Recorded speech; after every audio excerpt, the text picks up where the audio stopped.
ఈ రోజున ఈ యొక్క మధ్యాహ్న కాల సమయంలో ప్రేమైన దేవుని పిల్లలారా, నేను కుటుంబం అనే వర్తమానంలోకి వెళ్ళే ముందు I want to tell something. ఒక దాన్ని నేను మీకు చెప్పకూరుతున్నాను. కరెంట్ అఫైర్స్ అంటే తెలుసుగా మీకు? కరెంట్ అఫైర్స్ అంటే ప్రస్తుతం జరుగుతున్న కార్యాలు. ఇప్పుడు ప్రస్తుతం జరుగుతున్న కార్యాలు లేఖనాలతో అది ఏ విధంగా ముడివేయబడి ఉన్నాయి అంటే, లేఖనాలలో ఉన్న ప్రవచనాలు ప్రస్తుతం జరుగుతున్న కార్యాలను ఎలా అవి నెరవేర్పు జరుగుతున్నాయి, ప్రస్తుత కార్యముల ద్వారా లేఖనాలు నెరవేర్పు జరుగుతున్నాయి. అంతేకాదు, మన ప్రవక్త విలియం బ్రానమ్ గారు 50 ఏళ్ల క్రితము ఆయన ఏదైతే చెప్పి ఉన్నాడో ఆ ప్రవచనాలు ఇప్పుడు కార్యరూపము జరగడము మనం చూస్తున్నాము. ఇప్పుడు ఆయన చెప్పిన ప్రవచనాలు కార్యరూపం జరుగుతున్నది. అందులో మన ఇండియా కూడా ఉంది. ఇండియానే కాదు, ప్రపంచ దేశాలన్నీ ఉన్నాయి. ప్రవక్త చెప్పినట్టు ప్రపంచ దేశాలన్నీ కూడా ఆ యొక్క ప్రవచనములలో ఉన్నాయి. ఈరోజు నేను ఒక దానిని మీకు చూపించగోరుతున్నాను. మరి మీరు జాగ్రత్తగా వింటే తప్పకుండా దీవించబడతారని నమ్ముతున్నాను. ఎందుకంటే ఈ వీడియో నేను మీకు చూపిస్తాను. ఈ వీడియో మన ఇండియా పరిస్థితిని చెప్తున్నది. మన ఇండియా యొక్క ఆర్థిక పరిస్థితిని చెప్తున్నది. నేను ఇప్పుడు లేఖనంలో నుండి చదవబోతున్నాను. లేఖనాలలో నా ప్రవచనాల గురించి చదవబోతున్నాను. ఆ లేఖనాలను, ఆ ప్రవచనాలను ప్రవక్త మెసేజ్లో ఎక్కడ చెప్పాడో దాన్ని చదవబోతున్నాను. అది ఎలా నెరవేర్పు జరుగుతుందో వీడియోలో చూపిస్తాను. అర్థమైందని చెప్పింది. లేఖనాలు, ఈ బైబిల్లోని లేఖనాలలో ఆ ప్రవచనాలు ఏవైతే అవి చదవబోతున్నాను. నెక్స్ట్ స్టెప్, ప్రవక్త దాని గురించి ఎత్తి ఏం చెప్పాడో దాన్ని నేను ప్రవక్త వర్తమానంలో చదవబోతున్నాను. ఆ తర్వాత అది ఎలా నెరవేర్పు జరుగుతుందో ఇప్పుడు నేను మీకు వీడియో సాక్ష్యం ద్వారా చూపిస్తాను. దాని వలనైనా మారవలసిన వాళ్ళు మారుతారని నాలో ఉన్న చిన్న ఆశ. కనీసం వాళ్ళు ఆత్మీయంగా మేలుకొంటారని, వాళ్ళ జీవితాలను దేవుడికి సమర్పించుకొని ఇప్పటికైనా ఆటలు ఆడడం మానేస్తారని నేను నమ్ముతున్నాను. ప్రాముఖ్యమైన దానికి వారు ఇవ్వవలసిన దానిని ఇవ్వట్లేదు. దేనికి ప్రాముఖ్యత ఇవ్వాలనో దానికి ఇవ్వట్లేదు. అది ఇస్తారని నేను నమ్ముతున్నాను. So I'm trying to revive the bride. వధువును నేను ఉజ్జీవింపజేయడానికి ప్రయత్నిస్తాను వాక్యం ద్వారా. ఆమె దాన్ని మేలుకొని చూడాలని నేను కోరుతున్నాను. అదే నేను చేసే ప్రయత్నం. ఎందుకంటే ఇప్పుడు వధువు తన యొక్క దివిటీలను శుభ్రపరచుకునే సమయమై ఉన్నది. కారణం, ఇదిగో పెళ్లి కుమారుడు అనే ఒక అర్ధరాత్రి కేక వినబడినది. ఆ అర్ధరాత్రి వేళ వినబడిన కేకనే ఈ కాల వర్తమానము. అది పెళ్లి కుమార్తెను మేలుకొలింపజేస్తున్నది. ఇప్పుడు అది దాన్నే నేను ఇప్పుడు మళ్ళా మీకు చూపిస్తున్నా ఉన్నాను. This is not my message. ఇది నా వర్తమానం కాదు. ఇది నేను బోధిస్తలేను. ఈ కరెంట్ అఫైర్స్ ఇవన్నీ చూపించాల్సిన బాధ్యత నాకున్నది. ఎవరు చేసినా చేయకపోయినా నేను చేయాల్సి ఉంది కాబట్టి నేను చేస్తున్నాను దాన్ని. అవునంటారా? సరే, మనమందరం నిలబడి ఉండగా పరిశుద్ధ గ్రంథంలో నేను కుటుంబం అన్న మెసేజ్ చెప్తాను. అయితే ఫస్ట్ దీన్ని చూద్దాం మనం కొద్దిసేపు. ఎందుకంటే ఇది ఇంపార్టెంట్ కాబట్టి, నా హృదయంలో దేవుడు ప్రేరేపణ పెట్టాడు కాబట్టి నేను దీన్ని చెప్పాలనుకుంటున్నాను. ఓకే, మొదటిగా మనము దానియేలు గ్రంథానికి వెళ్దాం. దానియేలు గ్రంథము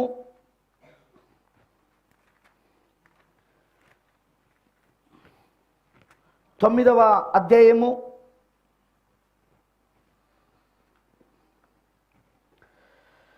20 మనం 20 వచనం చదవాలి. కానీ 20 వచనం చదివేంత సమయం మనకు లేదు. మనకు తెలుసు, అక్కడ గాబ్రియేలు ప్రార్థన చేస్తుండగా గాబ్రియేలును దేవుడు దానియేలు యొద్దకు పంపించాడు. గాబ్రియేల్ని పరలోకము నుండి గాబ్రియేల్ని దేవుడు దానియేలు యొద్దకు పంపించాడు. పంపించడానికి కారణం కూడా చెప్పాడు. అదేమిటంటే, దానియేలుకి ఆ దానియేలు 70 వారాలు, ఆయన ప్రజలకు జరగబోతున్న 70 వారాలు, దేవుడు నియమించిన ఆ 70 వారాలను వివరించడానికే మరి దానియేలు యొద్దకు గాబ్రియేలు దూత పంపబడ్డాడు. ఆమేన్. ఆ క్రమములో దాని గురించి ఆయన ఆ గాబ్రియేలు దూత మాట్లాడుతూ చెప్పుకుంటూ వస్తున్న క్రమములో ఏమంటున్నాడో చూడండి. 25వ వచనం చదువుదాం. యెరూషలేమును మరలా కట్టించవచ్చునని ఆజ్ఞ బయలుదేరిన సమయము మొదలుకొని అభిషక్తుడకు అధిపతి వచ్చే వరకు 7 వారములు పట్టునని స్పష్టంగా గ్రహించుము. 7 × 7 49. మరి ఇక్కడ దానియేలు గ్రంథంలో ఒక్క రోజు ఒక సంవత్సరం. ఎంతమందికి తెలుసు? మనం పేతురు పుస్తకానికి వెళ్తే అక్కడ ఒక్కరోజు 1000 సంవత్సరాలు, కానీ ఇక్కడ ఒక్కరోజు 1 సంవత్సరం. మరలా మనము ఇంకో దగ్గరికి వెళ్తే పాత్రలు ఇంకో దగ్గరికి వెళ్తే శిక్ష దగ్గరికి వెళ్తే అక్కడ ఒక్కరోజు అక్కడ ఒక్కరోజు 1 సంవత్సరం కిందకు వస్తుంది. ఆమేనంటారా? సో ఇప్పుడు దానియేలులో మనం చూస్తున్నది ఏంటిదంటే ఒకరోజు 1 సంవత్సరం కింద చూస్తున్నాం. ఇక్కడ అభిషక్తుడు అనగా క్రీస్తు మెస్సయ్య రావడానికి, వింటున్నారా? ఎవరో నన్ను అడిగారు, ఏమడిగారంటే మెస్సయ్య అన్న మాట పాత నిబంధనలో ఎక్కడో ఉన్నది కదా పాస్టర్ గారు అని అడిగారు. అదిగో అది ఎక్కడున్నదంటే ఇగో దానియేలు 9వ అధ్యాయం 25వ వచనంలో ఉంది. అభిషక్తుడు అనే మాటను 1 అనే సంఖ్య మీకు కనబడుతుంది. కింద ఫుట్ నోట్స్లో చూస్తే మెస్సయ్య అని కనబడుతుంది. వింటున్నారా? ఇక్కడ అభిషక్తుడే మెస్సయ్య. క్రీస్తు అంటే అర్థము అభిషక్తుడేనా? కొత్త నిబంధనలో క్రీస్తు అంటే అభిషక్తుడని రాయబడి ఉందా లేదా? అది కూడా చూపించాలా నేను? మీకు బైబిల్ జ్ఞానం లేకపోతే నేను ఏం చేయలేను దానికి. యేసు అంటే రక్షకుడు, క్రీస్తు అంటే అభిషక్తుడు. సో ఇప్పుడు అందుకే పాత నిబంధనలో క్రీస్తు అనే మాట అభిషక్తుడిగా రాయబడి ఉన్నది, మెస్సయ్యగా రాయబడి ఉన్నది. అందుకే యేసు క్రీస్తు అయి ఉన్నాడు, యేసు మెస్సయ్య అయి ఉన్నాడు, యేసు అభిషక్తుడై ఉన్నాడు అక్కడ. అమనంటారా? అందుకే వాళ్ళు క్రీస్తును నమ్మలేదు. అంటే యేసును వాళ్ళు క్రీస్తుగా నమ్మలేదు ఆ రోజు యూదులు మొదటి రాకల్లో. యేసును వాళ్ళు అభిషక్తుడిగా, యేసును వాళ్ళు మెస్సయ్యగా నమ్మలేదు. అవునా కాదా? కానీ మెస్సయ్య వస్తాడని వాళ్ళకి ఇక్కడ ప్రవచనం ఉంది. దానియేలు 9వ అధ్యాయంలో వాళ్ళకి ఏమని ప్రవచనం ఉందంటే 7 వారాలకు మెస్సయ్య వస్తాడని. అవునా?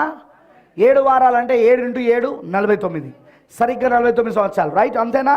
ఆ లెక్కలన్నీ నేను ఆల్రెడీ చూపించాను దానిలో 70 వారాలలో. ఆమేన్. సరే, యెరూషలేము మరలా కట్టించవచ్చున ఆజ్ఞ బయలుదేరిన సమయమును మొదలుకొని మెస్సయ్య అధిపతి వచ్చే వరకు, ఎందుకంటే అభిషక్తుడు అనే మాట మెస్సయ్య అని అర్థం. మెస్సయ్యకు అధిపతి వచ్చే వరకు 7 వారములు పట్టునని స్పష్టంగా గ్రహించుము. 62 వారములు తొందరగల సమయములందు పట్టణపు రాజవీధుల్లో కందకములను మరలా కట్టబడును. 62 + 7 69. 62 వారాలలో 62 వారాలు + 7. వింటున్నారా అందరూ? మొత్తం ఎంత? 69. 69 వారాలకు మెస్సయ్య రావాలి. ఓకేనా? 69 వారాలకు మెస్సయ్య రావాలి. వచ్చాడు.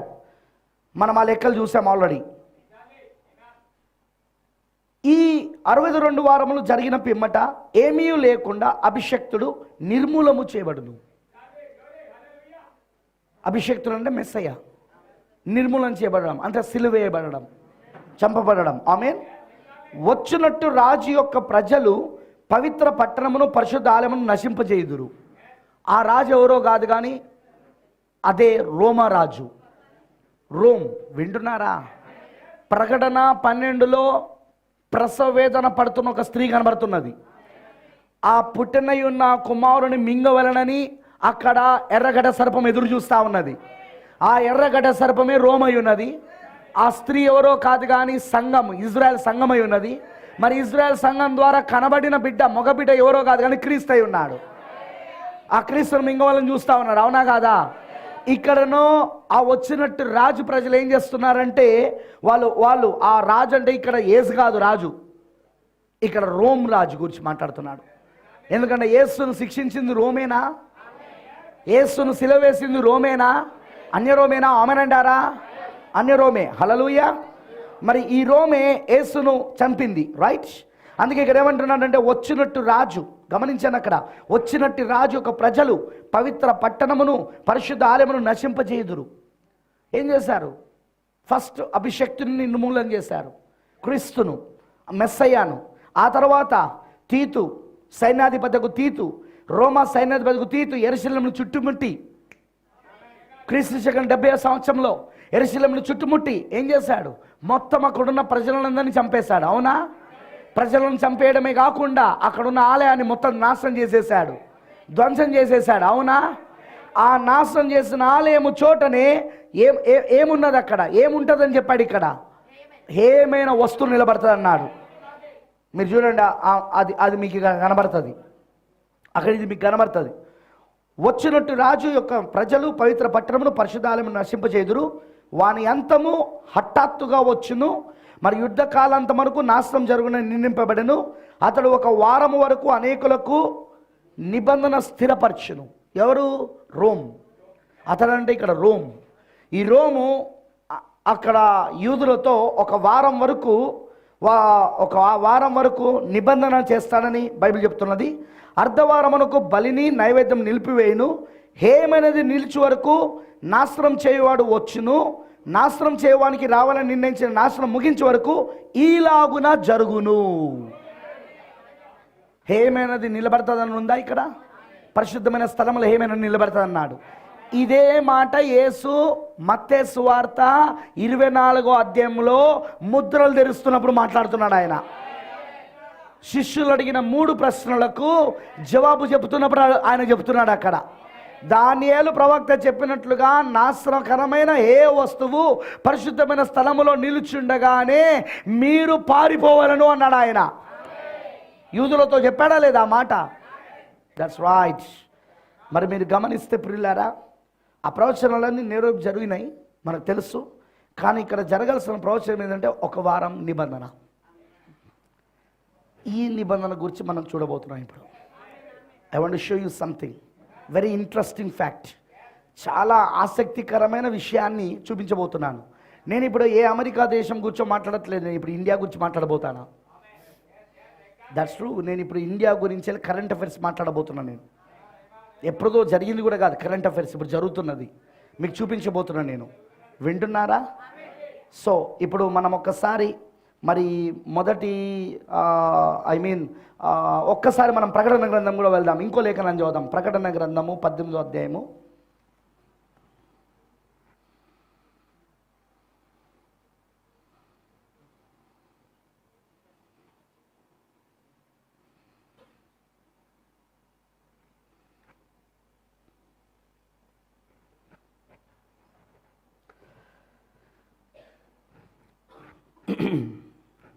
ప్రకటన గ్రంథము 18వ అధ్యాయము. ఇక్కడ మహాబబులోను కనబడుతున్నది. మహాబబులోను పట్టణము, బబులోను మహాపట్టణము, తల్లి అయిన బబులోను కనబడుతున్నది. 18వ అధ్యాయం మొత్తం అదే కనబడేది. ఇప్పుడు మనము ఎక్కడి నుండి చదువుదాం? 4వ వచనం నుండి చదువుదాం. మరి ఇంకొక స్వరము పరలోకము నుండి ఇలాగూ చెప్పగా వింటిని. ఓకే, నా ప్రజల్లారా, మీరు దాని పాపములలో పాలివారు కాకుండానట్లు, దాని తెగుళ్ళతో ఏది మీకు ప్రాప్తింపకుండానట్లు దానిని విడిచిరండి. దాని పాపములు ఆకాశమును అంటుచున్నవి, దాని నేరములను దేవుడు జ్ఞాపకం చేసుకొని ఉన్నాడు. అది ఇచ్చిన ప్రకారం దానికి ఇయుడి, దాని క్రియలో చొప్పున దాన్ని రెట్టింపు చేయుడి. అది కలిపిన పాత్రలో దాని కొరకు 2 అంతలు కలిపి పెట్టుడి. అది నేను రాణినిగా కూర్చుండు దానను, నేను విధురాలను కాను, దుఃఖము చూడనని తన మనసులో అనుకొనెను గనుక అది తన్ను తాను ఎంతగా గొప్ప చేసుకొని సుఖభోగములను అనుభవించనో అంతగా వేదనను దుఃఖమును దానికి కలగజేయుడి. అందుచేత ఒక్క దినముననే దాని తెగుళ్ళు అనగా మరణమును దుఃఖమును కరువును వచ్చును. దానికి తీర్పు తీర్చుచున్న దేవుడైన ప్రభు బలిష్ఠుడు గనక అది అగ్ని చేత పూర్తిగా కాల్చివేయబడును. దానితో వ్యభిచారం చేసి, అగ్ని చేత, గమనించారా మీరు? దానితో వ్యభిచారం చేసి సుఖభోగములను అనుభవించిన భూరాజులు, ప్రభుత్వాలు. భూరాజులు అంటే ఎవరు? ప్రభుత్వాలు. దానితో వ్యభిచారం చేసి సుఖభోగములను అనుభవించిన భూరాజులు దాని బాధ చూచి భయక్రాంతులై దూరమును నిలుచుండి దాని దహన ధూమమును చూచినప్పుడు దాని విషయమే రొమ్ము కొట్టుకొనుచు ఏడ్చుచు, అయ్యో అయ్యో బబులోను మహాపట్టణమా, బలమైన పట్టణమా, ఒక్క గడియలోనే నీకు తీర్పు వచ్చను కదా అని చెప్పుకుందరు. లోకములోని వర్తకులను ఆ పట్టణమును చూచి ఏడ్చుచు తమ సరుకులను అనగా బంగారు, వెండి, రత్నములు, ముత్యములు, సన్నపు నార బట్టలు, ఊదారంగు బట్టలు, పట్టుబట్టలు, రక్తవర్ణపు బట్టలు మొదలైన సరుకులను, ప్రతి విధమైన దబ్బామ్రాలను, ప్రతి విధమైన దంతపు వస్తువులను, మిక్కిలి విలువగల కర్ర, ఇత్తడి, ఇనుము, చలవరాలు మొదలైన వాటితో చేయబడిన ప్రతి విధమైన వస్తువులను, దాల్చిన చెక్క, ఓమము, ధూప ద్రవ్యములు, అత్తరు, సాంబ్రాణి, ద్రాక్షరసం, నూనె, చమురు, నూనె, మెత్తని పిండి, గోధుమలు, పశువులు, గొర్రెలు మొదలగు వాటిని, గుర్రములను, రథములను, దాసులను, మనుష్యుల ప్రాణములను ఇక మీదట ఎవడునూ కొనడు. నీ ప్రాణమునికి ఇష్టమైన ఫలములు నిన్ను విడిచిపోయేనే. రుచిమైనవన్నీ, దివ్యమైనవన్నీ నీకు దొరకకుండా నశించిపోయినవి. అవి ఇక మీదట కనబడవని చెప్పుకొనుచు దాని గూర్చి దుఃఖపడుదురు. ఆ పట్టణము చేత ధనవంతులైన ఈ సరుకుల వర్తకులు ఏడుచుచు దుఃఖపడుచు, అయ్యో అయ్యో, సన్నపు నార బట్టలను, రక్తవర్ణముల వస్త్రము ధరించుకొని బంగారముతోనూ రత్నములతోనూ ముత్యములతోనూ అలంకరింపబడిన మహాపట్టణమా, ఇంత ఐశ్వర్యం ఒక్క గడియలోనే పాడైపోయినే. ఒక్క గంట, హవర్, 1 అవర్, ఒక్క గడియ, వింటున్నారా? ఒక్క గంటలోనే పాడైపోయినని చెప్పుకొనొచ్చు. దాని బాధను చూచి భయాగ్రాంతులై దూరముగా నిలిచిందురు. ప్రతి నావికుడును, ఎక్కడికైనా సబరు చేయి ప్రతివాడును, ఓడవారును, సముద్రం మీద పనిచేసి జీవనం చేయవారందరూ దూరముగా నిలిచి దాని దహనదుమును చూచి, ఈ మహాపట్టణముతో సమానమైనది ఏది అని చెప్పుకొనుచు కేకలు వేసి తమ తలల మీద దుమ్ము పోసుకొని ఏడ్చుచు దుఃఖించుచు, అయ్యో అయ్యో, ఆ మహాపట్టణం, అందులో సముద్రం మీద ఓడలు గల వారందరూ దాని ఎందలి అధిక వ్యయం చేత ధనవంతులైరి, అది ఒక్క గడియలో పాడైపోయినని చెప్పుకొనుచు కేకలు వేయించింది. This is what is going to happen. ఇది జరగబోతుంది. ఇది ఆ మహాపట్టణం ఏదో కాదు కానీ బబులోను పట్టణము. ఆ బబులోను ఏదో కాదు కానీ పోపు రోమై ఉన్నది. ఎంతమందికి తెలుసు ఆ విషయం? పోపు రోమై ఉన్నది. మరి మనము గమనించాల్సిన విషయాలు చాలా ఉన్నాయి. మనం ప్రార్థన చేసుకుందాం ముందు. ఎందుకంటే దీనికి దేవుడు తప్పకుండా తన ప్రత్యక్షతను మనకి ఇస్తేనే ఇది మనకు అర్థమవుతుంది, లేకపోతే ఈ విషయాలు అర్థం కావు. So let's pray. ప్రార్థన చేసుకుందాం. పరిశుద్ధుడా, సర్వశక్తిమంతుడా, కృపామయుడైన దేవానికి స్తోత్రములు తండ్రి. ఈ రోజున ప్రభువా, ఈ యొక్క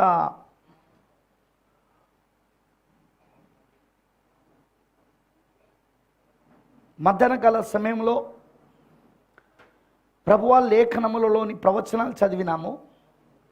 దీని గురించి మా ప్రవక్త ఏం చెప్పాడో, నీ యొక్క ఆత్మ ప్రవక్తకి ఏం బయలుపరిచిందో, ఆయన ఏం ప్రవచించాడో దాన్ని మేము చదవబోతున్నాము. అవి ఎలా ఇప్పుడు నెరవేర్పు జరుగుతున్నాయో చూడగలిగిన నేత్రాలు మాకు దయచేయి. నువ్వు గ్రహింపు మనసు ఇస్తేనే మేము గ్రహించగలం దేవా.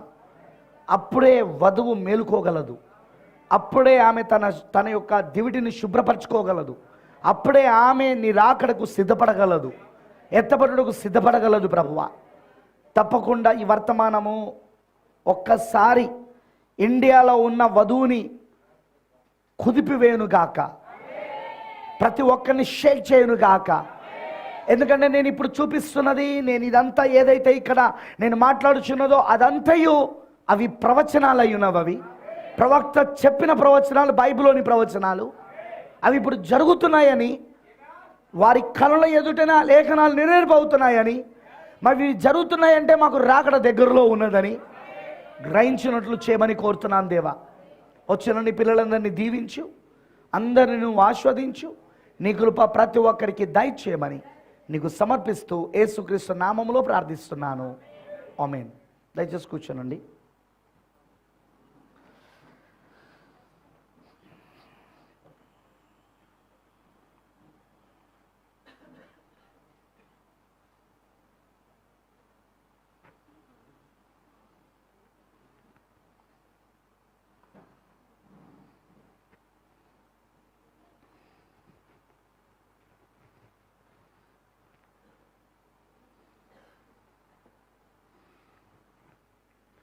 ప్రియమైన దేవుని పిల్లలారా, ఇక్కడ నేను కొన్ని విషయాలు జాగ్రత్తగా మీరు నేను మాట్లాడబోతుండగా వినాలని కోరుచున్నాను. వింటారు కదూ? ఆమేనంటారా? ఫస్ట్ మనం ప్రవచనములు చదివినాం బైబిల్లో. దానియేలు గ్రంథంలో ఇప్పటికే చాలా భాగం నెరవేర్పు జరిగిపోయింది. ఆ 9వ అధ్యాయంలో చెప్పబడిన 70 వారాలలో 69 వారాలకు మెస్సయ్య వచ్చాడా? వినబడతలేదు నాకు. 69 వారాలకు ఆజ్ఞ బయలుదేరినది మొదలుకొని 69 వారాలకు మెస్సయ్య అభిషక్తుడు వస్తాడన్నాడు. క్రీస్తు మొదటి రాకడ అదే, క్రీస్తు రావడము. వచ్చి ఏం చేస్తున్నాడు ఆయన? చివరి 70 వారంలోని మొదటి అర్ధవారం సేవ చేస్తున్నాడు ఆయన. ఎవరు? క్రీస్తు. అంటే 3.5 సంవత్సరాలైనా సేవ చేస్తున్నాడు. ఆమనంటారా? ఆ 3.5 సంవత్సరాలైనా సేవ చేశాక మీరు గమనించాలి, అక్కడ మెస్సయ్య కొట్టివేయబడుతున్నాడు, మధ్యలో కొట్టివేయబడుతున్నాడు. అవునా? అనుదిన బలులు తీసివేయబడుతున్నాయి. అవునా? ఎందుకంటే క్రీస్తే అనుదిన బలయ్యాడు. ఇప్పుడు ఆయన క్రీస్తే ఇప్పుడు అనుదిన బలై ఉన్నాడు, అందుకే అది కొట్టివేయబడుతున్నది. రైట్? సనేద్ర సభ గురించి ఉన్న వీడియో కూడా ఉంది చూడు విలియం, దాంట్లో మన గ్రూప్లో పెట్టినట్టున్నారు. నా యొక్క ఫోన్లో ఉంది చూడు, నా ఫోన్లో టైటస్ పెట్టాడు. టైటస్ దాంట్లో ఉంటుంది చూడు.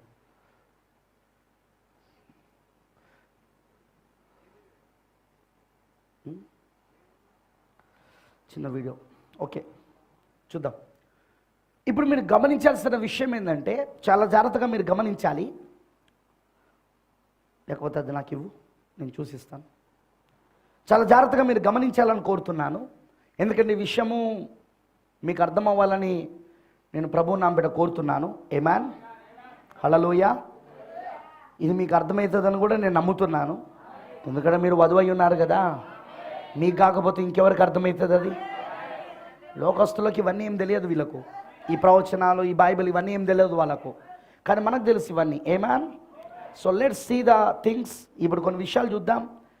ఎందుకంటే ఈరోజు నా హృదయంలో ప్రేరేపణ కలిగింది దీని మీద మాట్లాడాలని, ఈ కరెంట్ అఫైర్స్ చూపించాలని అనుకుంటున్నాను. అందుకే నేను ఇవన్నీ చూపిస్తున్నాను, మీరు వింటున్నారని అనుకుంటున్నాను. సో దానియేలు 70 వారాలలో 69.5 వారాలు అయిపోయిందా?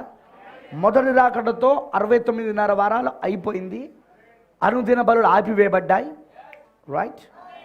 మరి వచ్చినట్టు రాజు ప్రజలను మరియు ఆలయమును పాడు చేస్తాడన్నాడు, చేసేసాడు. క్రీస్తు శకం 70వ సంవత్సరంలో తీత్ అనే సైన్యాధిపతి, రోమన్ సైన్యాధిపతి నాశనం చేశాడా? వినబడతలేదు నాకు. చేశాడా లేదా? ఎస్, చేశాడు. ఆమెనంటారా? తీత్ అనే సైన్యాధిపతి ఆల్రెడీ మరి చేశాడు. ఆమెన్, హల్లెలూయా. మరి తీత్ అనే సైన్యాధిపతి మరి ఆల్రెడీ దాన్ని చేశాడు. మరి అదంతా మనకు ప్రవచనాలు తెలుసు. అన్యజనుల మధ్యలోనికి ఇజ్రాయేలు చెల్లా చెదరవడము, యేసు దానిని మరి మత్తయి సువార్త 24 ముద్రలలో చెప్పడము, మరలా అన్యజనుల కాలము ఎప్పుడు ముగించబడుతుందంటే తిరిగి అంజూరపు చెట్టు చిగురిస్తున్నప్పుడు. అంటే ఇజ్రాయేలు మరలా ఒక దేశముగా మరలా వాళ్ళు సమకూర్చబడినప్పుడే అది జరుగుతుందని చెప్పాడా లేదా? హల్లెలూయా. మరి మీరు గమనిస్తే ప్రియమైన దేవుని పిల్లలారా, ఇప్పుడు లేఖనం చెప్పినట్లుగా, వాక్యము చెప్పినట్లుగా ఇప్పుడు ప్రస్తుతం అదే జరుగుతున్నదా లేదా? ఆమేన్, హల్లెలూయా. ప్రస్తుతం జరుగుతున్నదా లేదా? క్లియర్గా మనకు లేఖనం చెప్పినట్టు జరుగుతున్నది. ఆమేన్. క్లియర్గా మనకు వాక్యం చెప్పినట్టు జరుగుతూ ఉన్నది. ఆమేన్ అంటారా? మరి మీరు గమనిస్తే ఇప్పుడు ప్రవక్త చెప్పింది, బైబిల్ చెప్తుంది ఏందో మనం చూద్దాం. మిగిలిపోయింది ఏందో చూద్దాం. దాంట్లో ఏంటిది మిగిలిపోయిందంటే, ఆ వచ్చినట్టు రాజు అతను 1 వారం వరకు నిబంధన చేసుకుంటాడన్నాడు. ఏం చేసుకుంటా అన్నాడు? నిబంధన 1 వారం వరకు. ఆ తర్వాత మధ్యలో ఆ నిబంధనను కొట్టివేస్తాడని ఉంది అక్కడ. ఏమిటి ఆ నిబంధన? What is that? జాగ్రత్తగా మీరు గమనించాలి. ఆ నిబంధన ఏంటిది? దాని గురించి మనము జాగ్రత్తగా గమనించాలి.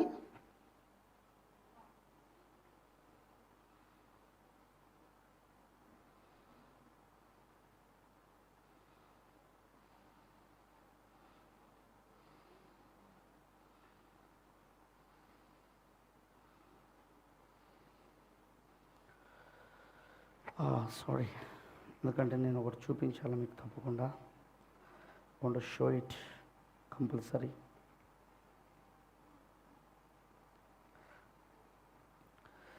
బ్రదర్ దీన్ని నాకు పంపించి పాస్టర్ గారు దీని యొక్క అర్థం ఏంటి ప్లీజ్ అని కూడా అడిగాడు. ఓకే,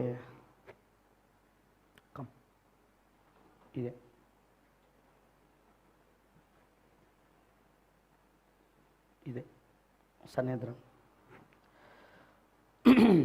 జాగ్రత్తగా వినండి. ఈ ఒక్క వారం నిబంధన గురించి ప్రవక్త ఏమంటున్నాడో నేను ప్రవక్త చెప్పిన దాన్ని ఫస్ట్ చదువుతాను. ఓకేనా? విల్ గో టు సీల్స్, ముద్రలకు వెళ్దాం. మరి మీ దగ్గర యాప్ ఉంటుంది, మీ దగ్గర ఆల్రెడీ యాప్ ఉందా? యాప్ ఉంది ఆల్రెడీ, మీ యొక్క ఆండ్రాయిడ్ యాప్. మన ప్రవక్త 7 ముద్రలు దీన్ని మనం తయారు చేసింది. దాన్ని ఒకసారి ఓపెన్ చేయండి, లేదా మీ దగ్గర ముద్రల పుస్తకం ఉంటే చూడండి, లేదా యాప్ ఓపెన్ చేయండి. ఎందుకంటే నేను చదువుతున్నది కరెక్టా కాదా మీరు చూడాలి. మొదటి ముద్రలో యాప్లో మీరు చూడండి, మొదటి ముద్ర ఆన్ చేసి గో టు 333వ పారాగ్రాఫ్కి వెళ్ళండి.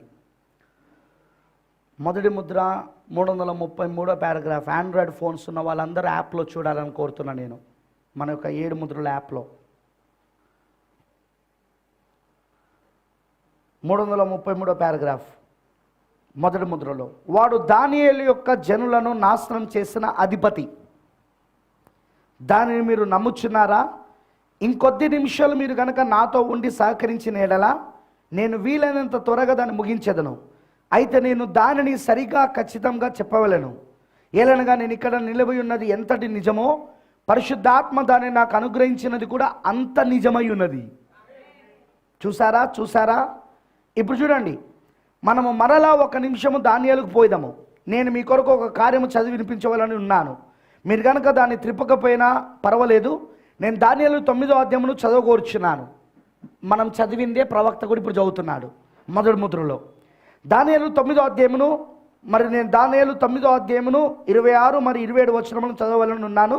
మరి గమనించండి, దానియేలు జనులను నాశనం చేయువాడు అతడేమి చేయబోచున్నాడో గమనించండి. ఈ 62 వారములు జరిగిన పిమ్మట ఏమీ లేకుండా అభిషక్తుడు అంటే మెస్సయ్య నిర్మూలము చేయబడును. చదివినాం కదా మనం కూడా.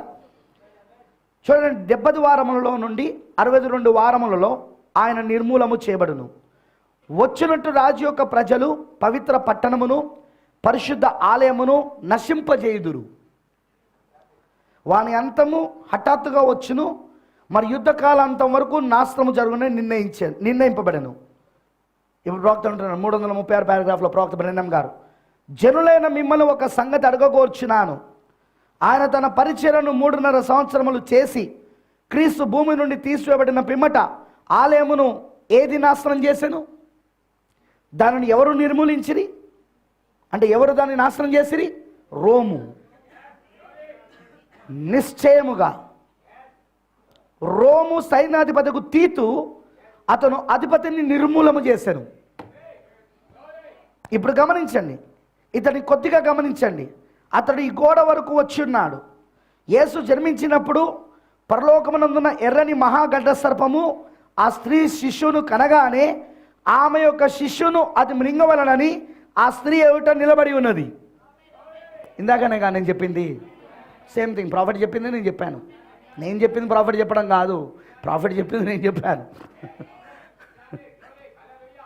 అది నిజమేనా? సంఘం చెప్తున్నది ఆమేన్. మీరు కూడా అది నిజమేనా? అది ఆ శిశువు జన్మించినప్పుడు ఆ శిశువును మృంగివేయటకు నిలబడి ఉన్నది ఎవరు? రోము. చూసారా? అది ఎర్రని మహాగడ్డ సర్పము. మీ యొక్క అధిపతి ఇక్కడ ఉన్నాడు, అతనే మీ యొక్క మృగము. చూసారా? ప్రతి ఒక్కరూ ఒకే విధముగా వారు అక్కడ ఉన్నారు. చూడండి, శిష్యును మృంగివేయాలని దేవుడు ఆ శిష్యును పరలోకమును తీసుకొని వెళ్ళి ఆయన సింహాసనం పైన కూర్చుండబెట్టాను. నియమింపబడిన కాలం వచ్చే వరకు క్రీస్తు ఇక్కడే ఉన్నాడు. చూసారా? ఇప్పుడు అతను ఏమి చేయబోతున్నాడో గమనించండి. ఎవరు? ఆ రాజు ఏం చేయబోతున్నాడో చూడండి. ఇప్పుడు నేను ఇక్కడ ఎవరితోనో మాట్లాడుకొనుచున్నాను. అది ఈరోజు సోదరుడు రాబర్సన్ లేదా మరి ఎవరితోనో దీని గురించి మాట్లాడి దీని గురించి ప్రవక్త బ్రెన్నం గారు రాబర్సన్ అనే సోదరుడితో మాట్లాడాడట. అప్పుడే ఆ రోజే. ఇక్కడ దీని గురించి కాదు, అయితే అదే అంశంపై చర్చించాము. ఈ ఆర్థిక పరిస్థితి వలన అమెరికా ఐక్య రాష్ట్రములకు అంటే అమెరికా దేశానికి ఏమి సంభవింపనై ఉన్నదో అదే అంశంపై నేను కొంతకాలం క్రిందట బోధించాను. మీరు గమనించారా ప్రవక్త దేంతో ముడిపెడుతున్నాడో? ఇప్పుడు ప్రవక్త ఎక్కడికి వెళ్ళాడంటే ఆర్థిక అంశాల దగ్గరికి వెళ్ళాడు. అమెరికా ఆర్థిక పరిస్థితి దగ్గరికి. రైట్? చూసారా, ఈ రోజు నుండి 40 సంవత్సరాల వరకు మనం చేసిన అప్పులకు పన్నుల రూపంలో చెల్లించవలసిన పరిస్థితి ఏర్పడినది. అమెరికా దేశం అప్పటికే అప్పుల పాలై ఉన్నది. మరి ప్రవక్త అంటున్నాడు ఇంకా 40 సంవత్సరాలు మనం కట్టినా, పన్నుల రూపంలో కట్టినా అవి సరిపోదంటున్నాడు. మరి మనకు కూడా తెలుసు కదా, మన భారతదేశం ఒక ఆర్థిక పరిస్థితి ఏందో తెలుసు కదా. మనము కూడా ప్రపంచ బ్యాంకు నుండి అప్పు తీసుకున్నామని తెలుసా మీకు? మన పైన కూడా అప్పులు ఉన్నాయని తెలుసా మీకు? ఆర్థిక నిపుణులు నేను ఎవరిని అడిగినా చెప్తారు మీకు ఆ విషయాన్ని. మన తలపైన కూడా ఇప్పుడు అప్పులు ఉన్నాయి. అవునంటారా? ఓకే, ఈ రోజు నుండి 40 సంవత్సరాల వరకు మనం చేసిన అప్పులకు పన్నుల రూపంలో చెల్లించవలసిన పరిస్థితి ఏర్పడి ఉన్నది. ఆ విధముగా మనం వెనకబడి ఉన్నాం. మీరు ఎప్పుడైనాను ఖైర్ లేక లైఫ్ లైన్ అను వార్తా పత్రికల మూలముగా దాన్ని విని ఉన్నారా? అది వాషింగ్టన్ నుండి ప్రసారించబడుచున్నది. ఎందువలన? మనం భయంకరమైన పరిస్థితుల్లో మునిగిపోయి ఉన్నాం. అదంతే. దీనికి ఏమి కారణం? బ్రదమానం అడుగుతున్నాడు ప్రశ్న. అసలు ఇలా ఆర్థిక సంక్షోభాలు రావడానికి కారణం ఏంటి? అసలు ఈ కారణాలు ఎవరికి తెలియదు, ఒక ప్రవక్తకు తప్ప. అదేంటో చెప్తున్నాడు 339వ పారాగ్రాఫ్లో మొదటి ముద్రలో. దీనికి ఏమి కారణం? బంగారం అంతా బ్యాంకుల యందు ఉంచబడి దాని యొక్క బాండ్స్ పత్రములు యూదుల యొద్ద గలవు, అది రోమ్ యొద్దకు పోవును. ఇప్పుడు గమనించుడి, పెద్ద పెద్ద వ్యాపార సంస్థలు ఎవరి చేతిలో ఉన్నవని మనకు తెలియను. అయితే రోము ప్రపంచంలోని సంపదలో అధిక భాగము కలుగున్నది. పెద్ద పెద్ద వ్యాపార సంస్థలన్నీ ఎవరి చేతిలో ఉన్నాయో తెలుసా? రోమ్ చేతిలో ఉన్నాయి. వాళ్ళందరూ, ఆ వ్యాపారవేత్తలందరూ ఎవరో తెలుసా? వాళ్ళు రోమ్ సంబంధించిన వాళ్ళు. వింటున్నారా? ప్రపంచం మొత్తము రోమ్ యొక్క ఆధ్వర్యంలో నడిపించబడతా ఉన్నది ఆర్థిక వ్యవస్థ. కానీ ఆ విషయం ఎవరికి తెలియదు. ఓకే, అయితే రోము ప్రపంచంలోని సంపదలో అధిక భాగం కలుగున్నది, తక్కిన సంపద యూదుల వద్దున్నది. ఇప్పుడు దీనిని గమనించండి. ఇప్పుడు పరిశుద్ధాత్మ దీన్ని నా కొరకు ఎట్లు బయలుపరచనో వినుడి. ఇది ప్రవక్తకు పరిశుద్ధాత్మ బయలుపరిచాడు. దీన్ని ఏం బయలుపరిచాడో వినండి అంటున్నాడు. ఇప్పుడు వాక్యం చదువుతున్నాడు. దానియేలు 9వ అధ్యాయంలో ఉన్న వాక్యము ఇప్పుడు మనం చదివిన వాక్యమే. అతడు ఒక వారమునకు అనేకులకు నిబంధన స్థిరపరచును, అర్ధవారమునకు బలిని నైవేద్యం నిలిపివేయును, హేమనేది నిలిచి వరకు నాశనం చేయవాడు వచ్చిన నాశనము, చేయువానికి రావాలని నిర్ణయించిన నాశనం ముగించే వరకు ఈలాగున జరుగును. ఇది లేఖనం. ఇప్పుడు ఈ లేఖనాన్ని చూపించి ఇప్పుడు ప్రవక్త ఏమంటాడు చూడండి 340 పారాగ్రాఫ్లో. గమనించుడి, అది ఎటువంటి సామర్థ్యమైన కార్యము. అతను ఇక్కడ నున్నాడు. ఇప్పుడు మనకు అది రోమని తెలియను. ఆ దృశ్యమును చూచాం. అతను తెల్లను గుర్రముపై స్వారీ చేయువాడని మనకు తెలియను. అతడు ఒక బోధగా బయలువెళ్ళినాడని మనకు తెలియను. ఏది? మొదటి ముద్ర గురించి మాట్లాడుతున్నాడు. మరియు అన్య రోము ఏమిటి? అది పోపు రోముగా మార్చబడి మరి కిరీటము పొందినది.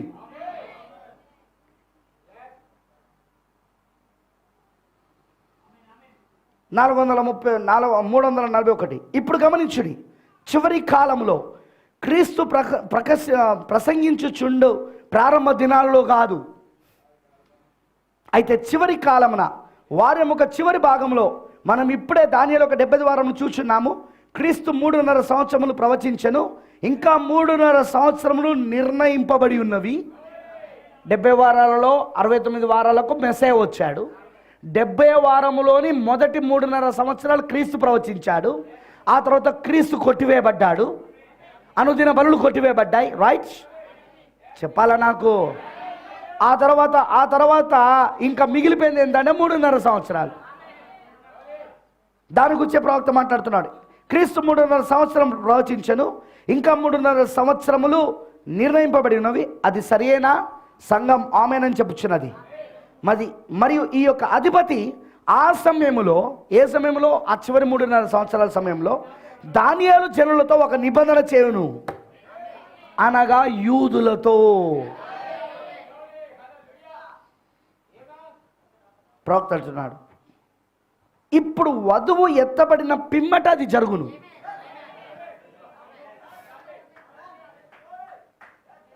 ఎందుకంటే దానియేలు 70 వారాలలో చివరి అర్ధవారం మొదలు కావాలంటే ముందు భూమిపైన వధువు వెళ్ళిపోవాలా.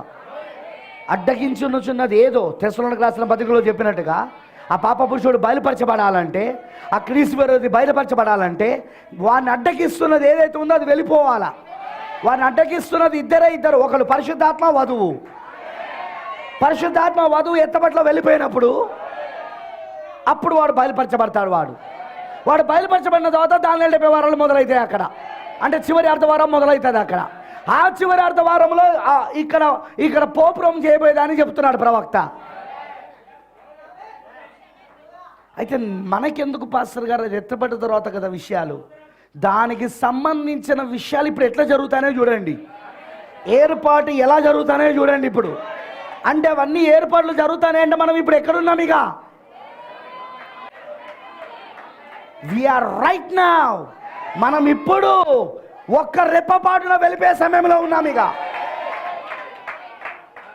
ఒక్క రెప్పపాటున వెళ్ళిపోయే సమయంలోకి వచ్చేసాం మనం. మేలుకోనండి ప్రియులారా, వధువా మేలుకోనండి. ఇప్పుడు ఒకరిపైన ఒకరు విమర్శించుకోవడాలు కాదు, ఒకరికొకరు తిట్టుకోవడాలు కాదు, వాక్యంతో సరి చేసుకొని మీ జీవితాలను, మీ శరీరం వాక్యంగా మారినట్లు అనుమతించండి. ప్రథమమైన కార్యం ఎత్తబడుటాన్ని పెట్టుకోండి. వాక్యానికి విరోధమైన అన్ని తీసివేయండి. ఇప్పుడు వధువు ఎత్తబడిన పిమ్మట అది జరుగును, దానిని ఆమె చూడదు. కానీ దానికి కావాల్సిన ఏర్పాట్లన్నీ కరెక్ట్గా రెడీ అవుతాయి. అప్పటికి వధువు అలా ఏర్పాట్లన్నీ రెడీ అవుతుంటే రెప్పపట్నం ఆమె ఇంకొక డైమెన్షన్లోకి వెళ్ళిపోతుంది, ఆమె ఇంకొక పరిమాణంలోకి వెళ్ళిపోతుంది ఆమె. అప్పుడు మొదలవుతుంది ఇక. రైట్. 342. నాకు వాక్యం అంటే అందుకే ఇష్టం. I love the word. నాకు వాక్యం తప్ప ఏమవుతుంది ఇక, నాకు ఈ వర్తమానం తప్ప ఏమవుతుంది ఇక. 342 పారాగ్రాఫ్లో మొదటి ముద్రలో ప్రవక్త అంటున్నాడు, గమనించుడి, దానియేలు యొక్క వారపు చివరి భాగం జనులు ఒక నిబంధన చేయుదురు. ఈ అధిపతి రోముతో ఒక నిబంధన చేయును, ఎందుకనగా నిస్సందేహముగా సంపద కొరకు వారితో నిబంధన చేయును. ఏలైనగా ప్రపంచపు సంపదంతటిని క్యాథలిక్కులు మరియు యూదులు కలిగి ఉన్నారు. నేను వాటికన్ నగరమునకు వెళ్ళితిని, పోపుండు నగరం. నేను ముక్కోణపు కిరీటమును చూచాను. నేను పోపుతో మాట్లాడక అవకాశం పొందుటకు ఎదురు చూచాను. బుధవారము 3 గంటలకు ఆయనతో నేను మాట్లాడుటకు బ్యారన్ వాన్ బ్లూంబర్గ్ దాన్ని నా కొరకు ఏర్పాటు చేశాను. వారు నన్ను రాజు వద్దకు తీసుకొని వెళ్ళినప్పుడు వారు నా యొక్క ప్యాంట్లో ఉన్న మడిచి కొట్టిన అంచును కత్తిరించి వేశారు. అది సరియే. వెనుకకు తిరిగి చూడకుండా తన యొద్దకు వెళ్ళమని నాతో చెప్పిరి. అది కూడా పర్వాలేదు. అయితే ఈ మనుషుని ఏమిట నేనేం చేయాలని నేను అడిగి తిని, ఏది పోపు ఏమిట? సరే, నువ్వు లోపలికి వెళ్ళి ఒక మోకాలుతో మోకాలుని మరి అతని ఉంగరమునకు ముద్దు పెట్టుకోనవలను అని నాతో చెప్పిరి. నేను చెప్పాను అది జరగదు, అది నేను చెయ్యను. లేదండి, నేను చెప్పాను ఎవరినైనా సహోదరుడుగా ఉండవలని కోరుకొని ఎడల వారు ఎవరైనా సరే వారు నేను సహోదరుడా అని పిలిచేదను. ఎవరినైనా రెవరెండ్ అని పిలిపించుకున్నట్టుకు ఆశించిన ఎడల నేను అతను ఆ విధంగా పిలిచేదను. కానీ ఒక మానవుని ఆరాధించాను, నేను అలా చెయ్యను. ఆరాధింపదగిన వాడు క్రీస్తు మాత్రమే. కాబట్టి ఆరాధన క్రీస్తుకే చెందును. చూసారా? లేదండి, అట్లు ఏ మానవుని చేయని నేను ముద్దు పెట్టుకున్నాను, అది అట్లు చేయకూడదు, కావున నేను దాన్ని చేయలేను, నేను దాన్ని చేయలేదు. అయితే నేను వాటికన్ నగరం అంతా తిరిగాను, పోపు దగ్గరికి వెళ్ళలేదు. ఇక ప్రవక్త, మీరు దాన్ని 100 కొలది బిలియన్ల డాలర్తో కొనవాలని కోరికలను దాన్ని కొనలేరు. వాటికన్ బట్ అన్నమాట. ప్రపంచం యొక్క సంపద అంతయును అని పరిశుద్ధ గ్రంథం చెబుతున్నది ఆమె దగ్గర ఉన్నది. ఓ గొప్ప స్థలములను బిలియన్ల రెట్లుగా ఊహించి చూడండి. రష్యాలో ఎందుకు కమ్యూనిజం మొలకెత్తినది? అనేక మంది ప్రసంగికులు కమ్యూనిజం గురించి కేకలు వేస్తుంటే వారిని చూచేటప్పుడు అసలు ఏమీ తెలియని కమ్యూనిజం గురించి మీరెందుకు ఇట్లు కేకలు వేస్తున్నారని నేను అనుకునేవాడిని. ఎందుకంటే అందరూ ఏమంటున్నారంటే కమ్యూనిజం ద్వారానే క్రీస్తు విరోధి వస్తాడు అనుకుంటున్నారు. ఆ ప్రసంగమును వినినప్పుడు నాకు కడుపు త్రిప్పినట్లుండేది. వాళ్ళ కమ్యూనిజం గురించి మాట్లాడినప్పుడు అది నిజము. కమ్యూనిజం ఏమీ లేదు. పరిశుద్ధుల యొక్క రక్తము నిమిత్తం భూమి మీద ప్రతీకారం తీర్చుకున్నట్టుకు దేవుడి చేతిలో అది ఒక సాధనముగా ఉన్నది. కమ్యూనిజం ఏంటిదంటే పరిశుద్ధుల రక్తమును ఆ నిమిత్తము భూమి మీద ప్రతీకారం తీర్చుకున్నట్టుకు దేవుడు కమ్యూనిజంను ఒక సాధనముగా దేవుడు పెట్టుకున్నాడు దాన్ని. ఇప్పుడు ఇంట్రెస్టింగ్ పార్ట్ జాగ్రత్త వినండి. 349 మరి సంఘం ఎత్తబడిన పిదప రోము మరి యూదులు ఒకరితో ఒకరు నిబంధన చేసుకున్నదురు. వారు ఆ విధముగా పరిశుద్ధులతో నిబంధన చేసుకున్నదు అని పరిశుద్ధ గ్రంథం చెప్పుచున్నది. మరి ఇప్పుడు గమనించండి, వారు విధముగా చేసుకున్నదురు ఎందువలన ఈ దేశపు ఆర్థిక పరిస్థితి కూలిపోవును. మీకు తెలుసా ఇప్పటి వరకు వచ్చిన ఆర్థిక సంక్షోభాలు ప్రపంచంలో అవి చాలా చిన్నవి. కానీ వధువు ఎత్తబడిన తర్వాత రాబోయే ఆర్థిక సంక్షోభం ఎలాంటిదంటే మొత్తం ప్రపంచ దేశముల యొక్క ఆర్థిక వ్యవస్థలన్నీ చిన్నాభిన్నం కాబోతున్నాయి, తలక్రిందులు కాబోతున్నాయి, అల్లా కుదుపబడబోతున్నాయి. ఇక రాబోతున్న ఆర్థిక సంక్షోభం గురించి మాట్లాడుతున్నాడు ప్రవక్త. ఏమన్ హల్లెలూయా, అమనంటారా? ఆర్థిక పరిస్థితి దిగజారిపోవును, మీకు అది తెలియను. మనము 40 సంవత్సరములు ఈ విధముగా పన్నులు వసూలు చేసి అప్పులు కట్టుచున్న ఎడల మన గతి ఏమిటి? ఒకే ఒకటి జరగగలదు. మనము ద్రవ్యం కరెన్సీని తీసుకొని పత్రములను బాండ్స్ని చెల్లించవచ్చును. మనం దాన్ని చేయుటకు వీలుపడదు. వాల్ స్ట్రీట్ అంటే మొత్తము ప్రపంచం యొక్క లావాదేవీలన్నీ కూడా, వింటున్నారా? ఆర్థిక లావాదేవీలన్నీ కూడా జరిగే స్థలమే వాల్ స్ట్రీట్. అమెరికాలోని వాల్ స్ట్రీట్ అది. వింటున్నారా అందరూ? అక్కడనే మొత్తం జరుగుతుంది ఆర్థిక వ్యవహారం అంతా. వరల్డ్ ట్రేడ్, ప్రపంచం యొక్క వ్యాపారము అక్కడే జరుగుతూ ఉంటుంది. మరి అక్కడే మీరు గమనించాల్సిన విషయం ఏంటంటే అదే షేర్ మార్కెట్. వాల్ స్ట్రీట్ అంటే షేర్ మార్కెట్స్ ద్వారానే మొత్తం నడిచేదంతా. వాల్ స్ట్రీట్ వాటిని పొంది సొంతం చేసుకొని ఉన్నది. మరి వాల్ స్ట్రీట్ యూదుల యొక్క ఆధీనంలో ఉన్నది. తక్కినదంతా వాటికన్ నగరంలో గలదు.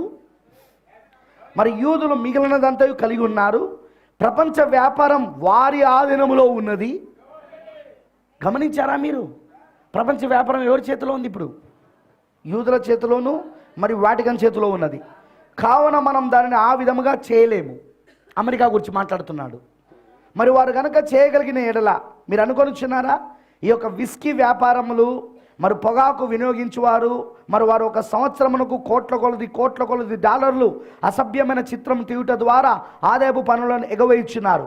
మరి వారు ఆరిజోనాకు వెళ్ళి అక్కడ వేలాది ఎకరములు లేక ఇంకా ఎక్కువ పైకముతో వారు పెద్ద బావులను $50,000 త్రవ్వించి వారు ఆదాయపు పన్నులలో సరిచేయుచున్నారు. మరి మీరు కనుక మీ ఆదాయపు పన్ను చెల్లించని ఎడల వారు మిమ్మల్ని జైలులో పెట్టెదరు. అయితే వారు ఆదాయపు పన్నును చెల్లింపక త్రవ్విన బావులను పేల్చివేసి మరి బుల్డోజర్తో మూసిపెట్టగలరు. మరి వారు ఏం చేయుచున్నారు?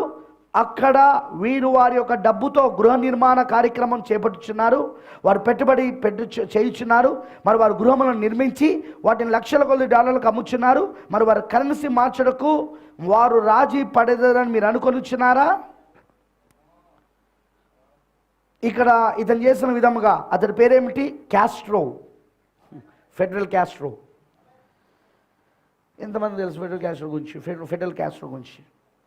ఎన్నడూ చేయని విధముగా అతడు తెలివైన పని చేశాను. ద్రవ్యమును చెల్లించి బాండ్స్ని తీసుకొని పత్రమును తీసుకొని వాటిని నాశనం చేశాను. గమనించుడి. అయితే మనం దాన్ని చేయజాలం, మీరు దాన్ని చేయుటకు వదలరు. భూమిపైన ఉన్న ధనిక వ్యాపారుల యొద్ద అవి ఉన్నవి. ఏది? బాండ్స్ అని వాళ్ళ దగ్గరనే ఉన్నాయి. మన దగ్గర ఓన్లీ చిత్తు కాగితాలు ఉన్నాయి. నీ 2000 నోటు ఏంటో తెలుసా? చిత్తు కాగితం అది పనిచేయదు. అది క్యాథలిక్ సంఘము ఆ విధముగా చెల్లించగలదు. ఆమేనంటారా?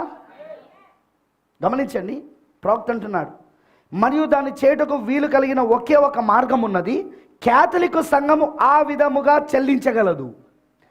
ఆమె దగ్గర మాత్రమే ధనం ఉన్నది. బంగారం అంతా ఆమె దగ్గరనే ఉంది. ఇప్పుడు బంగారము ఆమె దగ్గరనే ఉంది, బాండ్స్ ఆమె దగ్గరనే ఉన్నాయి, యూదుల దగ్గర ఆమె దగ్గర, చిత్తు కాగితాలన్నీ ప్రపంచంలో ఉన్నాయి. అంటే కరెన్సీలు. మీకు అర్థమైందని అన్నది. ఇప్పుడు ఆర్థిక సంక్షోభం వచ్చిందనుకో, ఈ కరెన్సీ ఏమైనా పనిచేస్తుందా? బంగారం పనిచేస్తుంది, కరెన్సీ పనిచేయదు.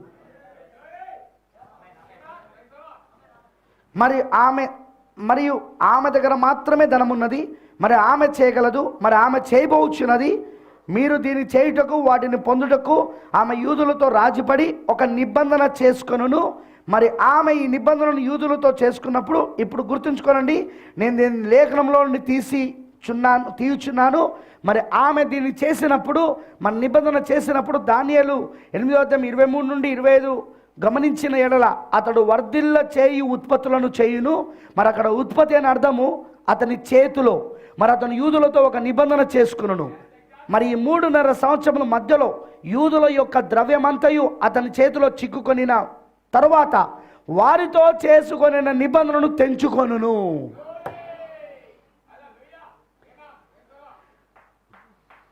మరి అతడు దాన్ని చేసినప్పుడు, ఓ మాయ్, సంఘ చివరి కాలం వరకు అతడు క్రీస్తు విరోధి అని పిలువబడెను. అతడి పిల్లలు క్రీస్తుకు మరి వాక్యమును విరోధులుగా ఉండేదారు. ఈ మనుషుడే క్రీస్తు విరోధి అని పిలువబడెను. అతను ధనమంతయు తన యొద్ద నుంచుకొనును. మరి అప్పుడు అది వచ్చునని నేను అనుకొనిచున్నాను. ఒక్క నిమిషం నేను దీన్ని చెప్పుచున్నప్పుడు దాని గురించి కార్యము చెప్పబోచున్నాను. హల్లెలూయా.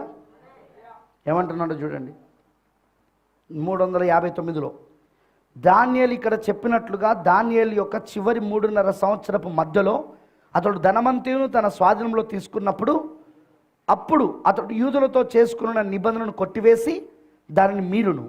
మరి అటు పిమ్మట సోదరుడా అతను ఏం చేయను? అతని చేతిలో ప్రపంచ వ్యాపారము వాణిజ్యము ఉండును. ప్రపంచముతో ఒక ఒప్పందమును కుదుర్చుకొనును. ఎవరు? పోపు. మొత్తం ప్రపంచంతోనే ఒక ఒప్పందాన్ని కుదుర్చుకుంటాడు. ఏలనగా ప్రపంచ సంపద అంతయు పూర్తిగా అతని స్వాధీనములో ఉండును. మరి ఆ సమయంలో ఆ 2 ప్రవక్తలు రంగం మీద లేచి ఆ 1,44,000 మందిని పిలిచేదరు. అప్పుడు ఏమి సంభవించును? అప్పుడు ప్రకటన 13లోని మృగం యొక్క ముద్ర స్థిరపడును. ఏలనగా అతడు ప్రపంచం నుండి సమస్త వ్యాపారమును వాణిజ్యమును తన కైవసపరుచుకొనును. అప్పుడు ఏమి సంభవించును? మృగం యొక్క ముద్ర అమలుపరచబడును. ఏ మనుష్యుడు ఏది అమ్మలేడు మరియు కొనలేడు మృగం యొక్క ముద్ర లేకుండా. అమనంటారా? కానీ అదే వధువైతే, సంఘమైతే, దేవునికి స్తోత్రములు, సంఘము 3.5 సంవత్సరములు మహిమలో ఆ మహిమ అనుభవమును అనుభవించుచుండెదరు. శ్రమల ద్వారా వెళ్ళనక్కర్లేదు. దేవుడికి మహిమ కలుగును గాక. ఇది ప్రాఫిట్ చెప్పింది. సో ఇప్పుడు చూద్దాం. ఇప్పుడు రెడీగా ఉన్నారా? ఇప్పుడు ప్రవక్త ఏమని చెప్పాడు? ప్రపంచం యొక్క ధనమంతా ఎవరి చేతికి వెళ్ళిపోతుంది అన్నాడు?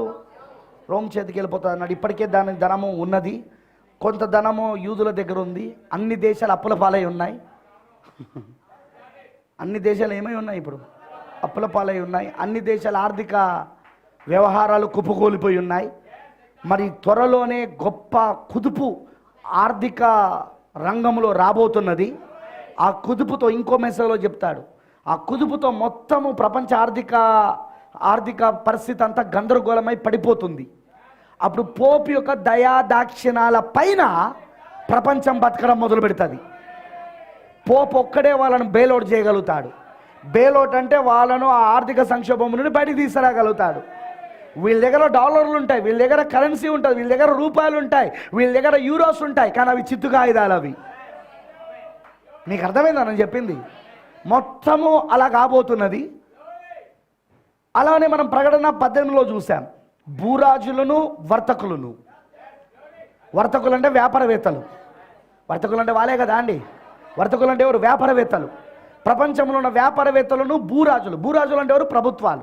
ప్రభుత్వాలను నడిపించే వాళ్ళు రాజులు. ఆమెనంటారా? వీళ్ళందరూ ఎవరితో వ్యభిచరించారని ఉంది? ఆ మహావేశ్యతో, ఆ మహాబబులోను పట్టణముతో. ఆ బబులోను పట్టణమే రోమ్ అయి ఉన్నది ఇక్కడ. మరి ఈ మహాబబులోను 3 సార్లు మనకు బైబిల్లో కనబడుతున్నది. మొదటిగా ఆదికాండంలో కనబడుతున్నది, రెండవదిగా మళ్ళీ మనకు బైబిల్ మధ్యలో కనబడుతున్నది, మళ్ళీ మనకు బైబిల్ చివరిలో కనబడతా ఉన్నది.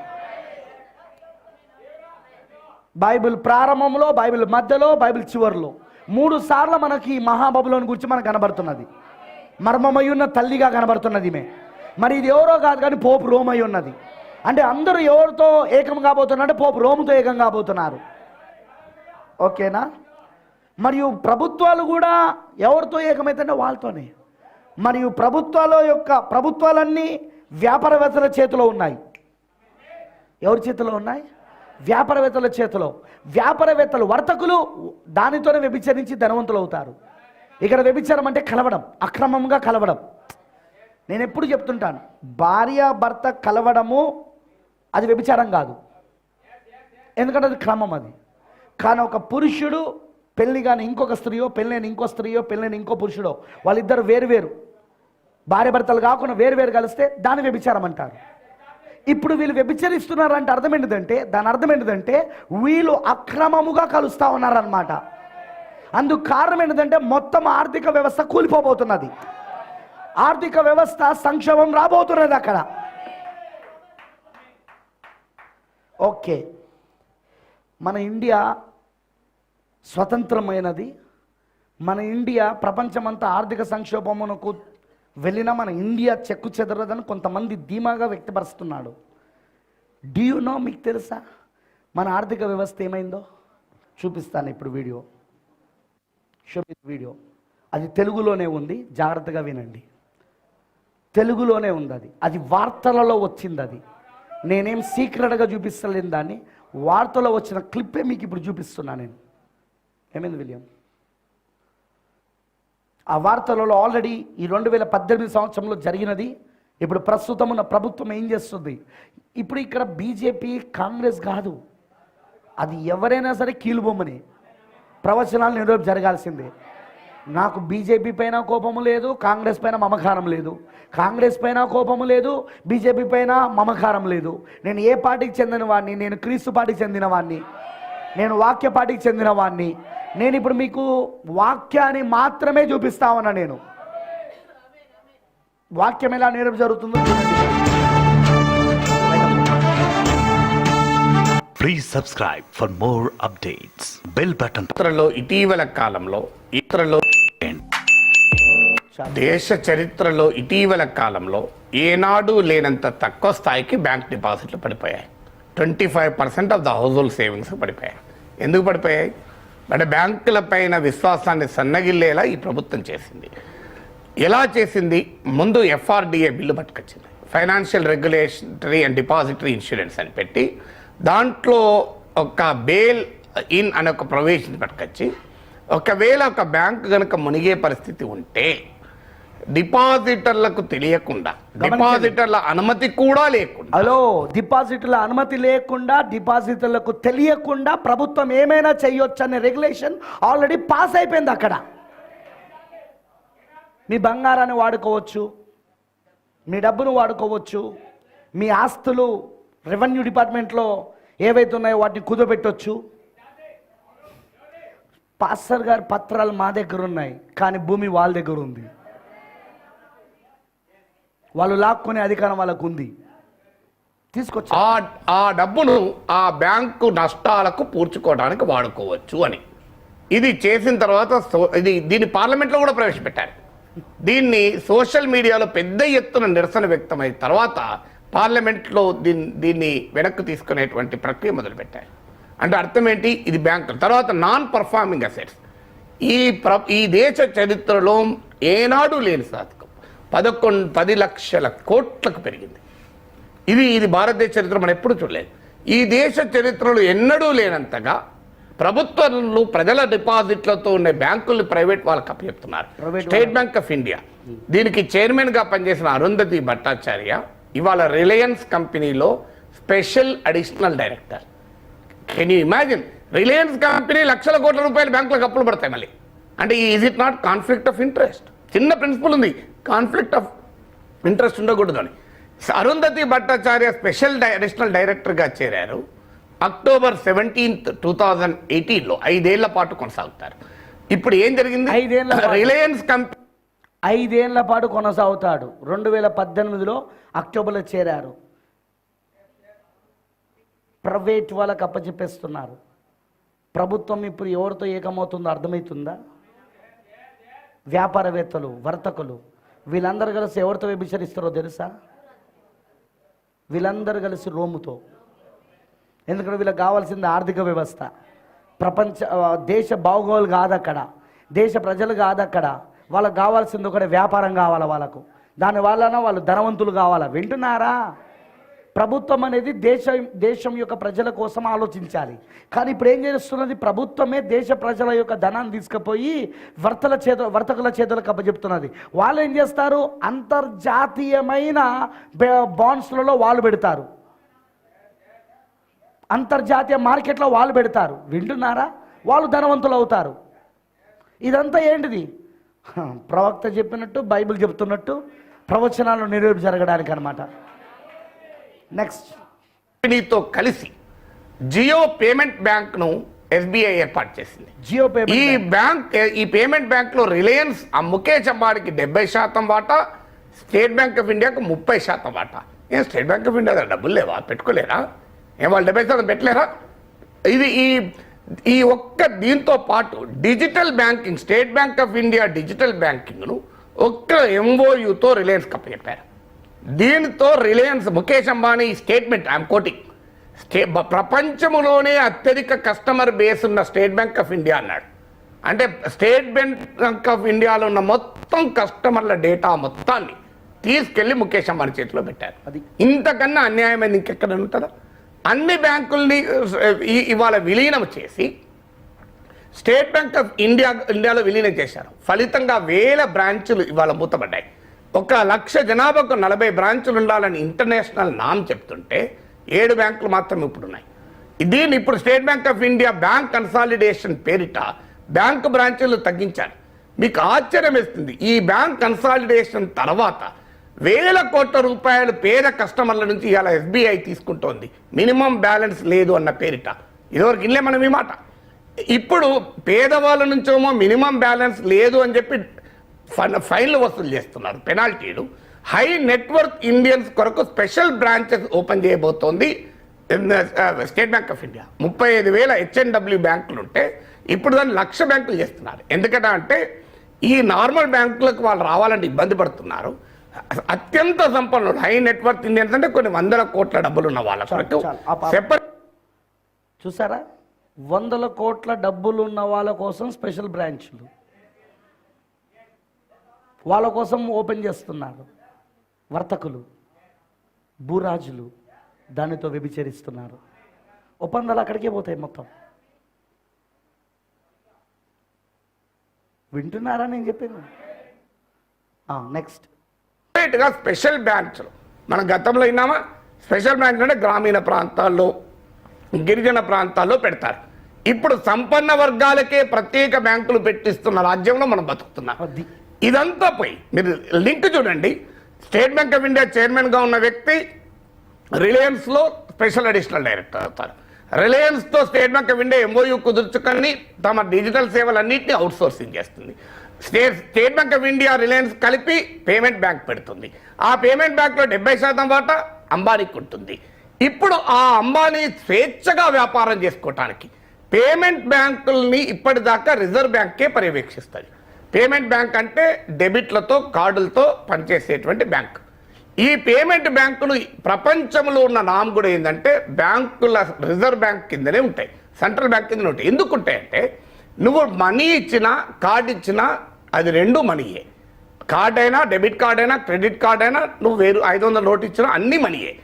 ఎకానమీలో మనీ సప్లై ఎంత ఉండాలి, క్రెడిట్ ఎంత ఉండాలి అనేది రిజర్వ్ బ్యాంక్ రెగ్యులేట్ చేస్తుంది. లేకపోతే ఏమరుగుతుందంటే మనీ సప్లై పెరిగిపోతే ద్రవ్యోల్బణం పెరిగి ధరలు పెరుగుతాయి. క్రెడిట్ పెరిగిపోతే అంటే ప్రజల ఆదాయాలను మించి అప్పులు గనక ఇచ్చుకుంటూ పోతే బ్యాంకులు దెబ్బతింటాయి. అందుకొరకు పేమెంట్ బ్యాంకింగ్ వ్యవస్థ ప్రపంచంలో ఏంటంటే సెంట్రల్ బ్యాంక్ చేతిలో ఉంటుంది. ఇప్పుడే ప్రభుత్వం ఈ పేమెంట్ బ్యాంకుల్ని రిజర్వ్ బ్యాంక్ పరిధి నుంచి తొలగించి పేమెంట్ రెగ్యులేటరీ బోర్డు ఏర్పాటు చేశారు. దీన్ని ఏర్పాటు చేస్తానికి ఇంటర్ మినిస్టీరియల్ కమిటీని ఏర్పాటు చేసి అందులో రిజర్వ్ బ్యాంక్ ప్రతినిధిని కూడా కమిటీలో పెట్టారు. ఆర్బీఐ ప్రతినిధి డిసెంట్ నోట్ ఇచ్చి నిరసన తెలియజేసి బయటకు వచ్చారు. ఈ నిరసన తెలియజేసిన దాన్ని బహిరంగంగా ప్రెస్ నోట్ విడుదల చేశారు. నేను చెప్పేది కాదు, ఇది ఆర్బీఐ అఫీషియల్ ప్రెస్ నోట్లో చెప్పారు. ఇది అన్యాయము, ప్రపంచంలో ఎక్కడైనా పేమెంట్ బ్యాంక్ వ్యవస్థ కూడా ఆర్బీఐ చేతిలో ఉంటుంది. దాన్ని కనుక మీరు ఆర్బీఐ చేతిలోకి వెళ్ళి తీసుకెళ్తే ఎకానమీలో మనీ సప్లై పైన కంట్రోల్ ఉండదు, క్రెడిట్ పైన కంట్రోల్ ఉండదు. దీనివల్ల ఎకానమీ దెబ్బతింటది, ఆర్థిక సంక్షోభాలు వస్తాయి అని చెప్పి రిజర్వ్ బ్యాంక్ అఫీషియల్ గా వ్యాఖ్యానించింది.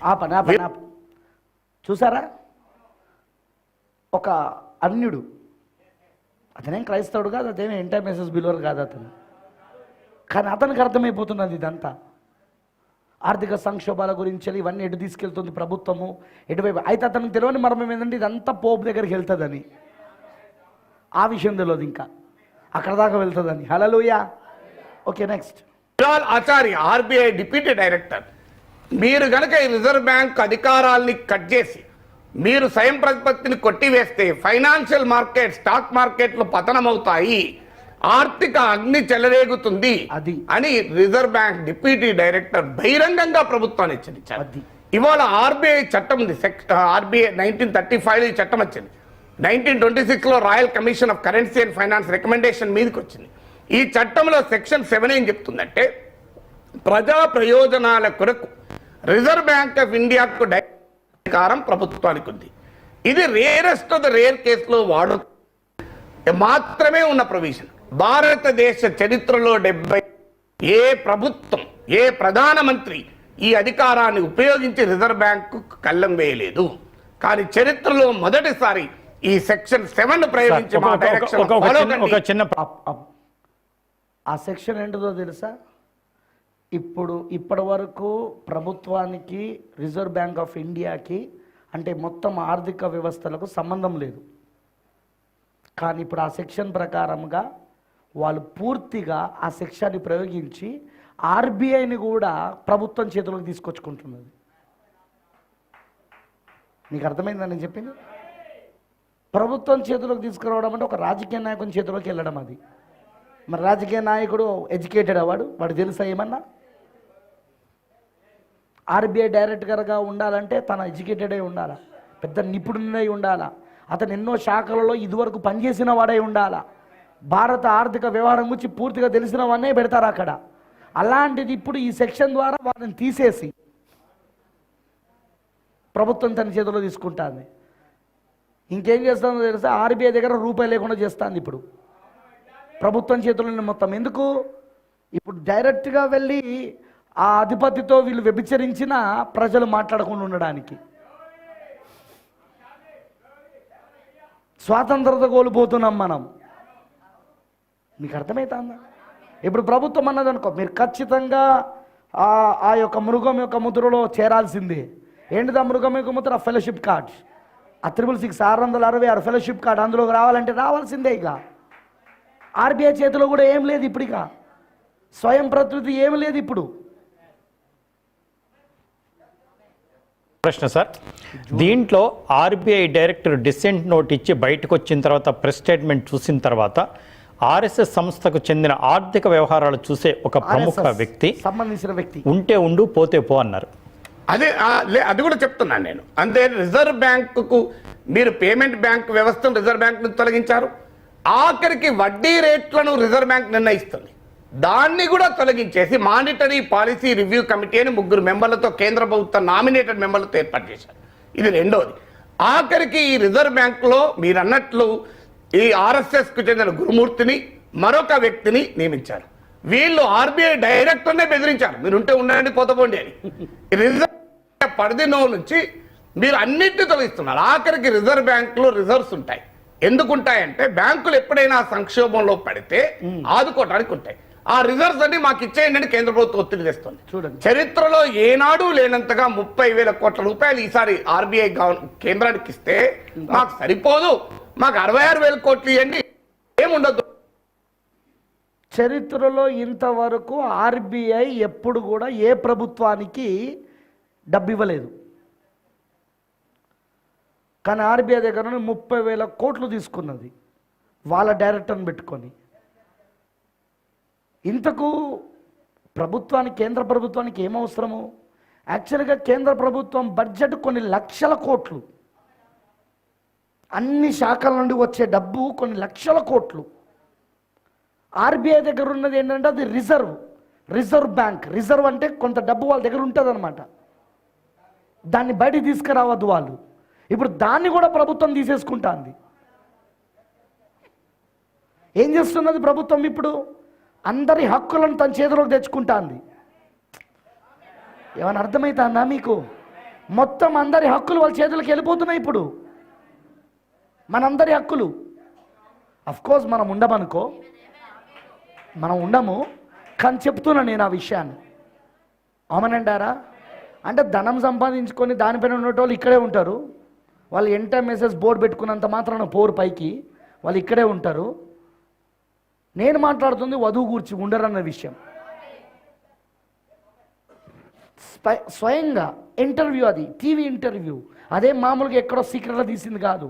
2018లో ఈ సంవత్సరంలోనే వాళ్ళు బహిరంగంగా ఇస్తున్నారు దాన్ని. ఎవరూ మాట్లాడతలేరు. కేంద్ర ప్రభుత్వం మీద రాష్ట్ర ప్రభుత్వాలు మాట్లాడతలేవు. మాట్లాడకపోగా సపోర్ట్ చేస్తానాయి.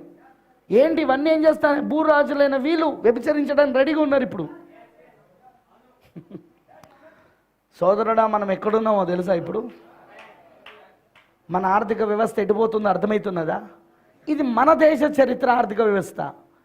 ఇక ప్రపంచంలోని ఆర్థిక వ్యవస్థల గురించి మాట్లాడితే చాలా వెళ్తాయి. అందరూ అటే ప్రయాణం. ఓ నానుడు ఉన్నది, all roads leads to Rome. అన్ని దారులు రోమ్ వైపే నడుస్తాయని ఉన్నది ఒక సామెత, అది ప్రపంచ సామెత. అన్ని దారులు రోమ్ వైపే వెళ్తాయని. నిజమే, ఇప్పుడు ప్రపంచంలో ఉన్న అన్ని దారులు అటేగా. ఎందుకంటే ఆర్థిక సంక్షోభం అలా రాబోతున్నది. 100 కోట్లు ఈ వ్యాపారవేత్తలు వాళ్ళ యొక్క దాంట్లో ప్రజల డబ్బులను తీసుకొని వాళ్ళ యొక్క వ్యాపారంలో పెట్టుకొని వాళ్ళు చేస్తూ ఉంటే ప్రజలు ఏం మాట్లాడలేరు, ఇక ఏం చేయలేరు. అక్కడ ఒక్కసారి షేర్ మార్కెట్ పడిపోతే, అక్కడ వాల్ స్ట్రీట్లో షేర్ మార్కెట్ పడిపోతే మొత్తం ప్రపంచంలో ఉన్న డబ్బంతా ఆహుతైపోతుంది. మొత్తం అదంతా ఆవిరైపోతుంది. అన్ని ధరలు ఆకాశానికి అంటుకుంటాయి. నీ దగ్గర ఉన్న డబ్బు సరిపోదు. చివరికి అప్పుడు పోపు యొక్క దయాదాక్షిణము పైకి రావాల్సి వస్తుంది అందరు కూడా. ఎందుకంటే ధనమంతా అతని దగ్గరనే ఉంది కనుక. ఈ ఒప్పందం ద్వారా యూదుల దగ్గర ఉన్న మిగతా బాండ్లు కూడా తీసేసుకుంటాడు. ఇక్కడ చూసిన 3.5 సంవత్సరాలలో ఉన్న ఒప్పందంలో వాట్ వీఆర్ డూయింగ్? మనం ఏం చేస్తున్నాం ఇప్పుడు? డబ్బు కోసం పోరాడుతున్నాం, డబ్బు కోసం కొట్లాడుకుంటున్నాం, డబ్బుల కోసం ఆలోచిస్తున్నాం, ప్రార్థనను మర్చిపోతున్నాం, బైబిల్ని మర్చిపోతున్నాం, వర్తమానాన్ని మర్చిపోతున్నాం, వాక్యం కోసం జీవించడం మర్చిపోతున్నాం, అన్యాయాలు చేస్తున్నాం, అక్రమాలు చేస్తున్నాం, సంఘాన్ని చిచ్చి సంఘం పక్కన పెడుతున్నాం. ఏం జరుగుతున్నది ఇదంతా? ఇవన్నీ ఏం జరుగుతున్నాయి? ఆర్థిక వ్యవహారాల గురించి తెలుసుకోక, ఇవన్నీ జరుగుతున్న విషయాలు తెలుసుకోక ప్రజలను వాళ్ళను కంప్లీట్గా గుడ్డితనంలో పెట్టి, అమాయకత్వంలో పెట్టి, వాక్యం తెలవని అమాయకత్వంలో పెట్టి మోసం చేస్తున్న సంఘ కాపర్లు ఎంతమంది లేరు ఈ రోజున? చూడండి ఏమంటున్నాడో. ఇంకా ఎందుకుంటుంది అంటున్నారు? 66,000 కోట్ల కేంద్రానికి లేవా? కేంద్రం ఎవ్రీ ఇయర్ బడ్జెట్ 27-28 లక్షల కోట్లు. 27-28 లక్షల కోట్లున్న కేంద్ర ప్రభుత్వానికి రిజర్వ్ బ్యాంకు నుంచి వచ్చే అదనంగా 36,000 కోట్ల అవసరమా? కాదు. రిజర్వ్ బ్యాంక్ దగ్గర నిధులు లేకపోతే ప్రభుత్వ రంగ బ్యాంకులు దెబ్బతింటాయి. ప్రభుత్వ రంగ బ్యాంకులు దెబ్బతింటే బిర్లా బ్యాంకులు, అంబానీ బ్యాంకులకు లాభం వస్తుంది. ఇవాళ ఈ పేమెంట్ బ్యాంకులు ఎవరెవరికి అనుమతి ఇచ్చారు మీరు? ఆదిత్య బిర్లా, భారతీ ఎయిర్టెల్, మీరు Reliance, Mukesh Ambani. Airtel bank ఏం చేసింది? అసలు కస్టమర్లకు ఫామ్ కూడా లేకుండా, కస్టమర్ల అనుమతి కూడా లేకుండా, కస్టమర్లకు తెలియకుండా వేల అకౌంట్లు ఓపెన్ చేసి గ్యాస్ సబ్సిడీలను తన వైపు తరలించుకున్నాయి. ఇది ఎవరికి తెలియకూడదు తెలియదు. మరి దీన్ని రెగ్యులేట్ చేయాల్సింది రిజర్వ్ బ్యాంక్ కదా. రిజర్వ్ బ్యాంక్ పరిధి నుంచి వీటిని తొలగించేస్తామని చెప్తున్నారు. అంటే మీరు వడ్డీ రేట్లపైన ఆర్బీఐకి అధికారం ఉండదు. చివరకు నాన్ పర్ఫార్మింగ్ అసెట్స్ అంటే మొండి బాకీలను కంట్రోల్ చేయడంలో కూడా ఆర్బీఐ నిర్ణయానికి విఘాతం కలిగిస్తున్నారు. పెద్ద నోట్ల రద్దు సహజంగా ఇది ఆర్బీఐ, ఎందుకంటే ఆర్బీఐ పని ఏంటంటే కరెన్సీ వ్యవస్థ మొత్తం, మనీ సప్లై మొత్తం, బ్యాంకింగ్ రంగం మొత్తం ఆర్బీఐ పరిధిలో ఉంటుంది. కానీ డిమానిటైజేషన్ ఆర్బీఐ గవర్నర్గా ఉన్న రఘురామ్ రాజును వ్యతిరేకిస్తే ఆయన ఇంటికి పంపి తన మనిషిని తెచ్చిపెట్టుకున్నారు. తన మనిషి కూడా ఇవాళ తిరగబడుతున్నాడు భరించలేక. ఇంత జోక్యమా, నేను ఏదో ఒప్పుకున్నా అని డిమానిటైజేషన్ రిజర్వ్ బ్యాంక్ గవర్నర్ ప్రకటించకుండా ప్రధానమంత్రి ప్రకటించాడు. ప్రకటించి ఏం చెప్పారు మనకు? భారత సుప్రీంకోర్టులో అటార్నీ జనరల్ చెప్పాడు 3 లక్షల కోట్ల రూపాయలు బ్యాంకులకు తిరిగి రావు, ఇది బ్లాక్ మనీ, ఈ బ్లాక్ మనీ డిపాజిట్ కాదు అని చెప్పాడు. డిపాజిట్ కాని మనీ ఎంతో 10,000 కోట్లు. అంటే అర్థం ఏంటి? ఎంత మనీ అయితే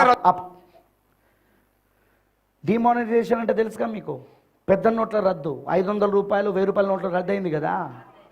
అప్పుడు ఏమని చెప్పారంటే 3 లక్షల కోట్లు బ్లాక్ మనీ ఉంది ఇండియాలో, అవేవి బ్యాంకులోకి రావు, ఎందుకంటే వాళ్ళు తీసుకొచ్చి చూపిస్తే ఇవి ఎక్కడే అని అడుగుతాము.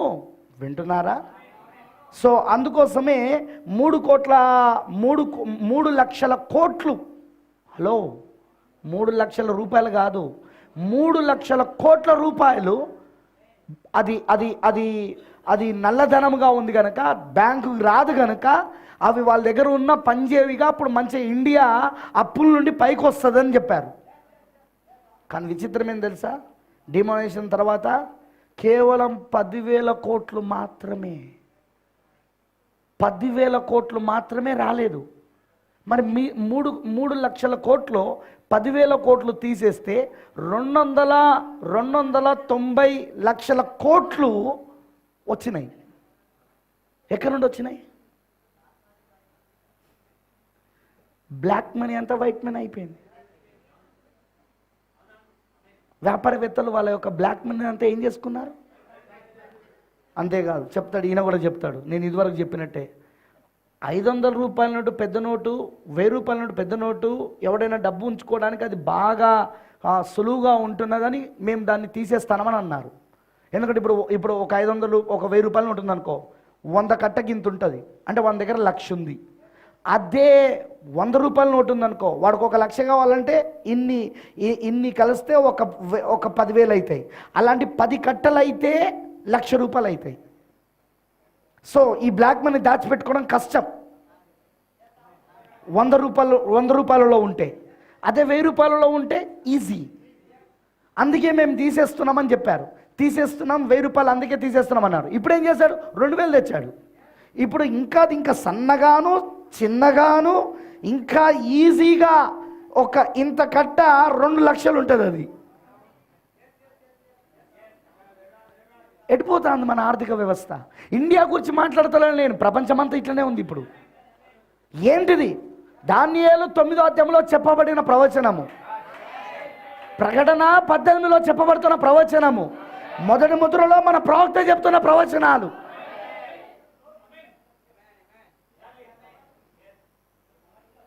మనము ఆరాధనలు బంద్ చేసి విమర్శలు చేయడం మొదలుపెట్టాం.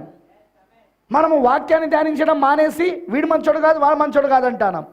ముందు నీ జీవితం ఎట్లుందో చూసుకో, నీ బ్రతికెట్లుందో చూసుకో. నీ కళ్ళలో ఉన్న దూలమును విడిచిపెట్టి ఎదుటవాని కళ్ళలో ఉన్న నలుసును చూస్తున్నావు.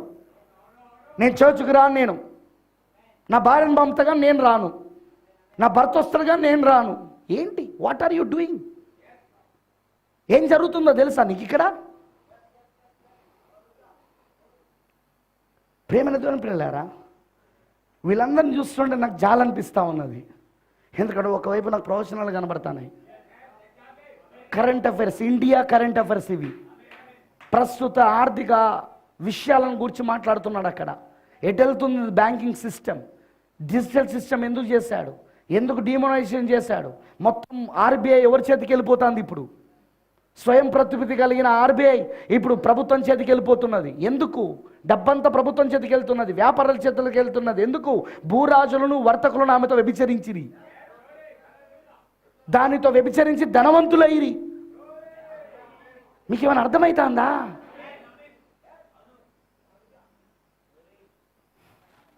నెక్స్ట్ రద్దు చేస్తారో అంత మొత్తం బ్యాంకులోకి వచ్చింది. అంటే నువ్వు బ్లాక్ మనీని వైట్ చేసుకోవడానికి అనుమతించావు. పోనీ క్యాష్లెస్ ఎకానమీ అన్నారు. ఇవాళ భారతదేశంలో డిమానిటైజేషన్ కన్నా ముందున్న క్యాష్ కన్నా ఎక్కువ క్యాష్ సర్క్యులేషన్. అబ్బా, అంటే టోటల్ ఫెయిల్యూర్ కదా. అంటే బ్లాక్ మనీని వైట్ చేసుకోవడానికి నువ్వు అనుమతించావు కదా. అంటే పెద్ద నోట్లు రద్దు చేసి అంతకన్నా పెద్ద నోటును తెచ్చారు. ఆ పెద్ద నోట్లు అంటే పెద్ద నోట్లు ఎందుకు రద్దు చేశారు? మీకు పెద్ద నోట్లు 500,000 రూపాయలు ఉంటే బ్లాక్ మనీ దాచుకున్నాడు ఈజీగా దాచుకుంటాడు, దీన్ని రద్దు చేసేవాడు దాచుకోలేడు అన్నారు. అంతకన్నా 2,000 నోటు ఇచ్చి జాగ్రత్తగా దాచుకోని చెప్పారు. ఇవాళ ఎలక్షన్లు వచ్చాయి, మీకు ఎక్కడ 2,000 నోట్లు కనబడతలేవే? 2,000 నోట్లు దాచుకున్నారు అందరూ. ఒక నిమిషం, ఎలక్షన్స్ వచ్చినాయి, 2,000 నోట్లు కనబడతలేవు. చూడండి, ఒక లోకస్తుడు చెప్తున్నాడు అది.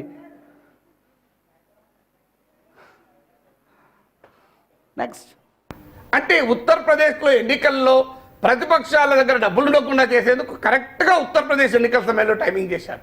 రిజర్వ్ బ్యాంకులు ఇంతటి భయంకరమైన జోక్యం ఏనాడు భారతదేశ చరిత్రలో మనం చూడాలి. రైట్. అర్థమైంది అందరికీ? అర్థమైన వాళ్ళందరూ ఒకసారి ఆమె చెప్పండి. లైట్స్. అర్థమైన వాళ్ళందరూ ఒకసారి ఆమె చెప్పండి. లైట్ లేము. ప్రేమైన దేవుని పిల్లలారా, చూడండి ఎంత స్పష్టంగా మనకు మన భారతదేశపు ఆర్థిక స్థితి గురించి మాట్లాడతాను నేను. ఇప్పటిదాకా అమెరికా అది ఇదని మాట్లాడినాం మనం, అమెరికా, రష్యా, ఇజ్రాయెల్. అది ఇప్పుడు మన సంగతి ఏంది మరి? ప్రవచనం జరుగుతుందా? లేఖనం జరుగుతున్నదా ఇప్పుడు మన దేశంలో? ప్రపంచంలో ఆర్థిక సంక్షోభం వస్తే మనకు రాదంటారా? ఎందుకంటే కొంతమంది ఆలోచనలు ఏమున్నాయో తెలుసా? ప్రపంచమంతా ఆర్థిక సంక్షోభం గురమైనా ఇండియాకి ఏం కాదన్నారు, కానీ ఇప్పుడు ఇండియా కూడా వస్తుందని నేను రుజువు చేస్తాను ఇక్కడ. వీళ్ళందరూ ఏం చేస్తారు? ఇప్పుడు ప్రభుత్వం ఏం చేస్తుంది? ప్రభుత్వం తీసుకెళ్ళి ప్రైవేట్ సెక్టర్లకు ఇచ్చి వాళ్ళు ఏం చేస్తారు? ఆ ప్రైవేట్ సెక్టర్లో ఉన్న ఆ యొక్క వ్యాపారవేత్తలు, వర్తకులు ఏం చేస్తారు? తీసుకెళ్ళి వాళ్ళు అంతర్జాతీయ మార్కెట్లో పెడతారు డబ్బును. ఇప్పుడు అంతర్జాతీయ మార్కెట్లో వాల్ స్ట్రీట్ ఎవరి చేతిలో ఉందో మనం చూసాం ఇక్కడ. ఒక్కసారి దాని యొక్క బాండ్లని పడిపోతుంది, దాని ఏమంటారంటే దాని ఏమంటారు బ్రదర్, లావాదేవీలు. ఆ లావాదేవీలను ఏమంటారంటే షేర్ మార్కెట్. ఆ షేర్ మార్కెట్ అంటే ఒక్కసారి పడిపోయింది అనుకో, ఇప్పుడు మన ధనమంతా పోయిందనుకో, ఇక్కడ ఏం జరుగుతుంది? అప్పుడు కరువు మొదలవుతుంది, ఆర్థిక సంక్షోభం మొదలవుతుంది. ప్రజల దగ్గర డబ్బులు ఉండవు, దాచుకున్న ధనమంతా వాళ్ళు అక్కడ పెట్టారు, అదో పూర్తిగా మొత్తము దివాలా తీసింది. ఏంటి పరిస్థితి? అన్ని మార్గాలు ఇప్పుడు రోమ్ వైపు ఉంటాయి. ఇక ప్రపంచంలో ఉన్న మార్గాలన్నీ రోమ్ వైపు.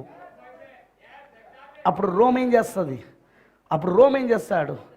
అప్పుడు చేస్తాడు ఆయన యొక్క దయాదాక్షిణ్యాల పైన ప్రపంచముతో ఒక ఒప్పందం చేసుకుంటాడు. అప్పుడు ప్రపంచంలో ఒకే ప్రభుత్వం వస్తుంది, వన్ వరల్డ్ గవర్నమెంట్.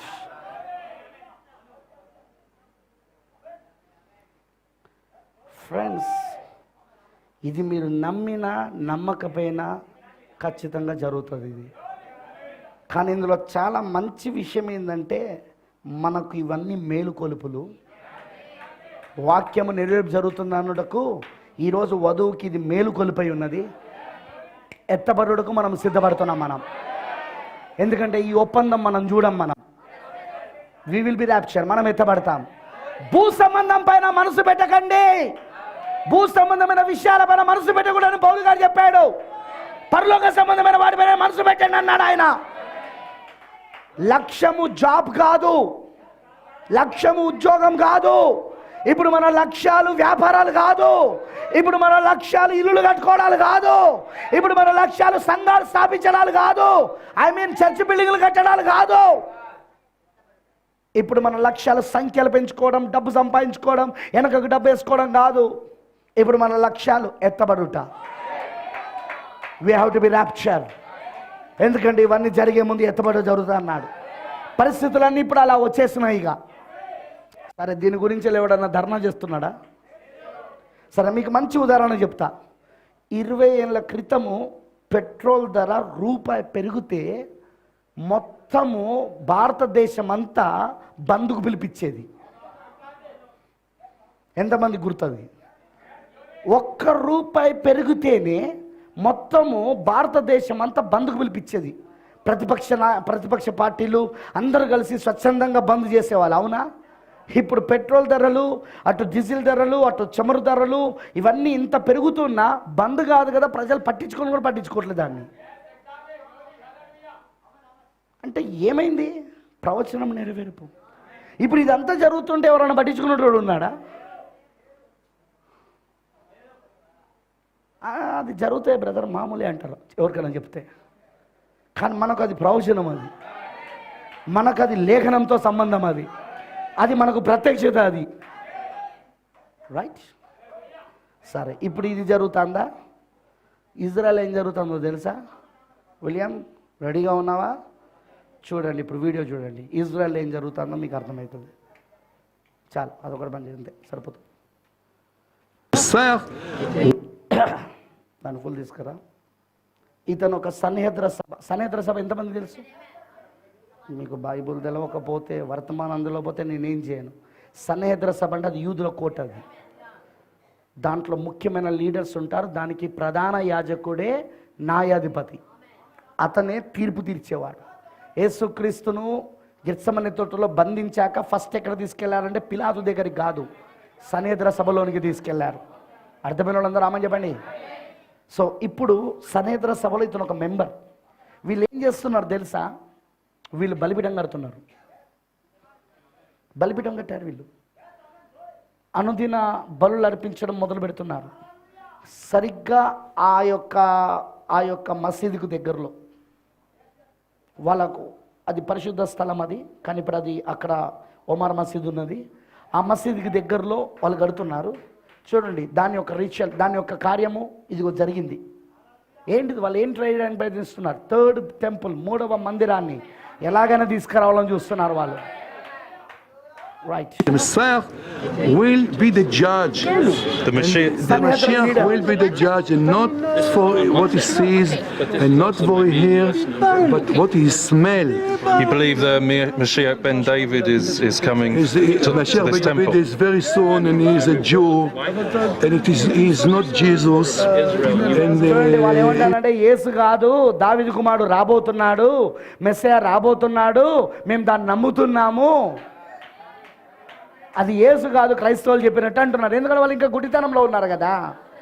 దేవుడు వాళ్ళ గుడితనం కలిగేశాడు. 2 ప్రవక్తలు వచ్చినప్పుడు వాళ్ళ గుడితనం తీసివేయబడుతుంది అక్కడ. Right. if the Christians want to hold it, they can hold it, but we will never change our mind. మా మనసులను మేము ఎన్నడూ We prefer to మార్చుకోము. go back to Auschwitz క్రైస్తవులు చెప్పినట్టు చెప్పుకొనివ్వండి అంటున్నాడు. to change our religion. This is the main thing. We are loyal. What would happen to Christians who refuse this Messiah and hold on to Jesus? Then we will see. We'll We go will to- see. I don't know. I'm not the Messiah. ఏం ప్రశ్నించాడంటే ఆ యొక్క interview తీసుకున్న ఆయన విలేకరి, ఒకవేళ మీరు చెప్తున్న మెస్సయ్యాను ఒకవేళ క్రైస్తవులు వ్యతిరేకిస్తే, యేసుతోనే వాళ్ళు నిలుచుంటే, యేసే మెస్సయ్యాను నమ్మితే మరి ఏం జరుగుతుంది అంటావు అని అంటే ఆయన ఏమంటాడు తెలుసా? చూద్దాము, అప్పుడు చూద్దాము, నేను మెస్సయ్యాను కాదు కదా అంటున్నాడు ఆయన. పెట్టు అదిగో ఆల్టర్, బలిపీఠం కడుతున్నారు. So yeah, what we've got is new Sanhedrin and the dedication of the 3rd temple altar, which is unbelievable to see. We thought that నా వైపు చూస్తుండు కొంచెం.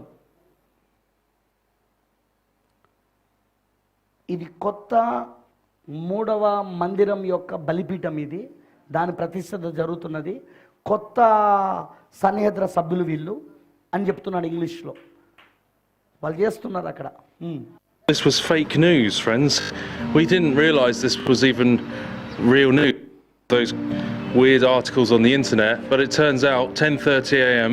this morning in Jerusalem, we actually have a dedication ritual for the ఇది fake altar. News కాదు, ఇది ఇంటర్నెట్లో వెళ్తున్న fake న్యూస్లు కాదు, ఇది వాస్తవంగా ఇప్పుడు ఉదయం 10:30కి ఇక్కడ ప్రతిష్ఠత జరుగుతూ ఉన్నది, బలిపీఠ ప్రతిష్ఠత 3వ మందిరంది అని చెప్తున్నాడు అక్కడ. Sacrificial altar of the third temple, the day after Hanukkah, the feast of dedication. We have this dedication.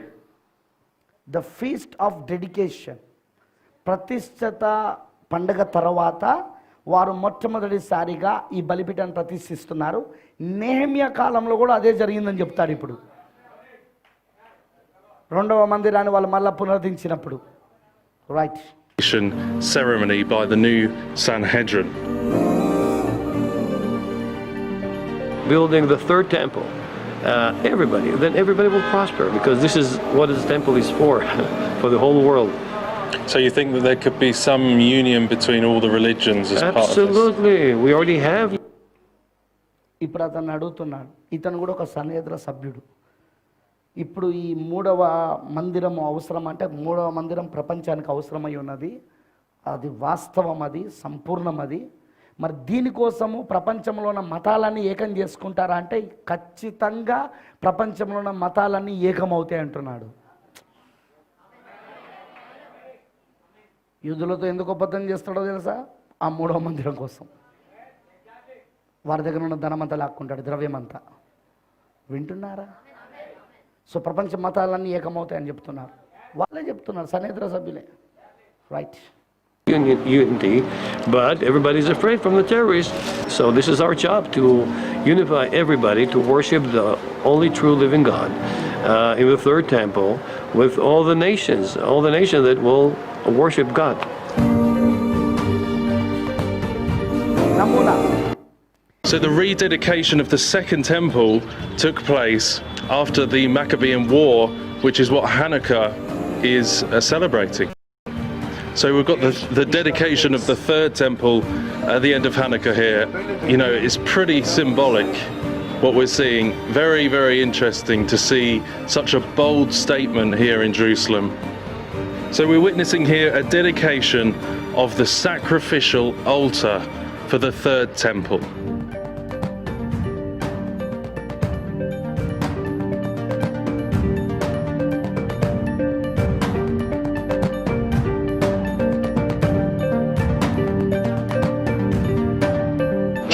הוא אמר, ואז הממונה אומר להם, הצביעו. כל אחד מוציא או אצבע אחת או 2 ולא מוציאים את האגודל. הממונה נוטל מצנפת מעל ראשו של אחד מהם ומיד מחזירו. וכעת מתחיל למנות ממנו עד שישלים את המספר שהסכימו עליו. שימו לב, הוא סופר את האצבעות שכל אחד הוציא, עשה את זה אחת מהכהנים המבוגרים. כעת ניגש לתרומת הדשן.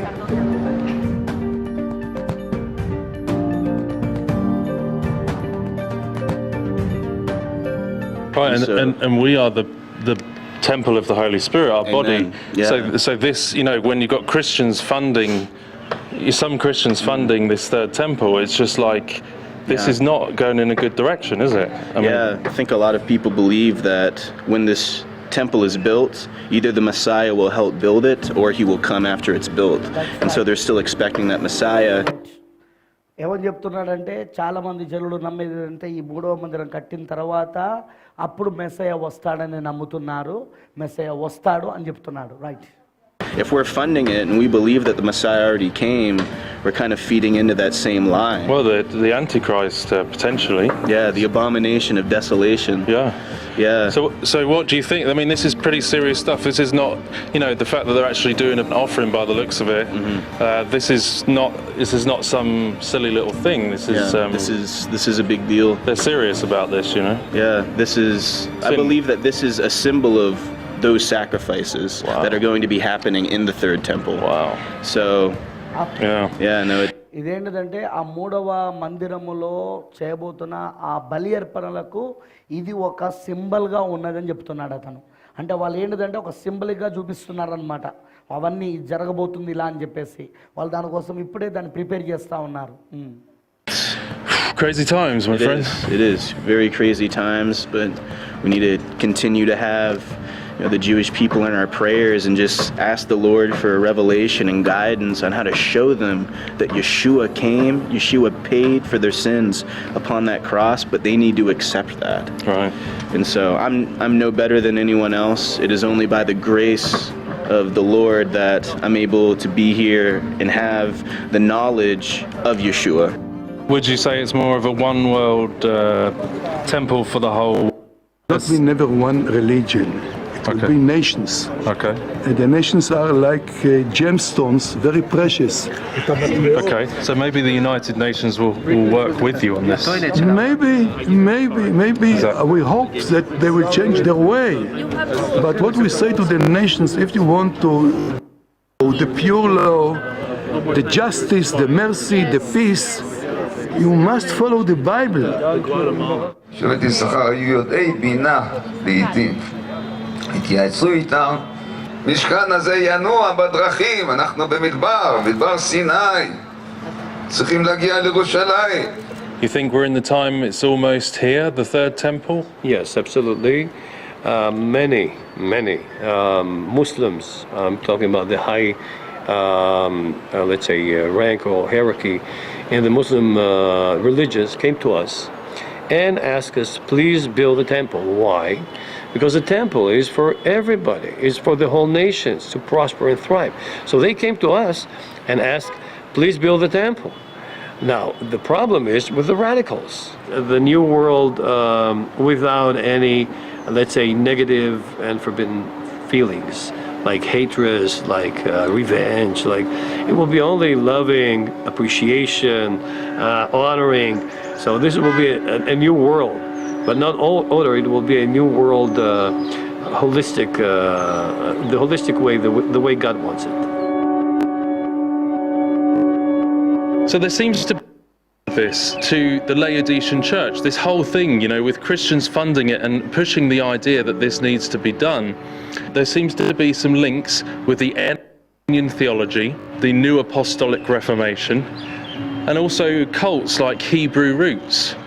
There was a conference recently where they're pushing that this needs to be done for prophetic purposes, and this is in a church that is NAR linked. So you see where all of this seems to be leading. Don't be deceived, folks. Remember, Jesus Christ is our sacrifice for sins. And if we're born again, He dwells in us. We are the temple of the Holy Ghost. We are the temple of the Holy Ghost. Stephen was stoned to death for speaking this truth by those people who loved and revered the second temple made of stone. So remember that we are the temple, that we don't need another stone temple to make sacrifices for sins. That this actually seems to be leading towards the prophecy of the Antichrist standing in, the abomination of desolation, standing in the holy place. Original ఇది.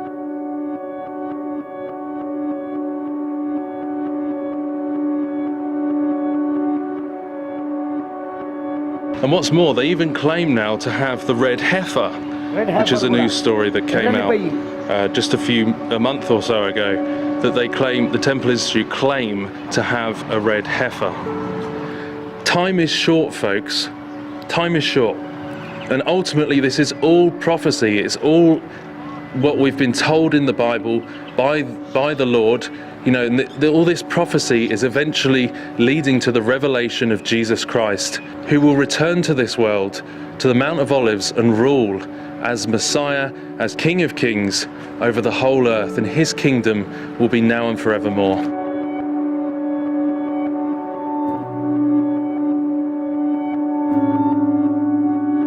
It's serious because it is a rejection of the Messiah. When Yeshua came and He walked on the earth during the Last Supper, He said that this is the blood of the new covenant. Yeah. వాళ్ళు ఇప్పుడు symbolic దాన్ని చేశారు, గుర్తు రూపంలో.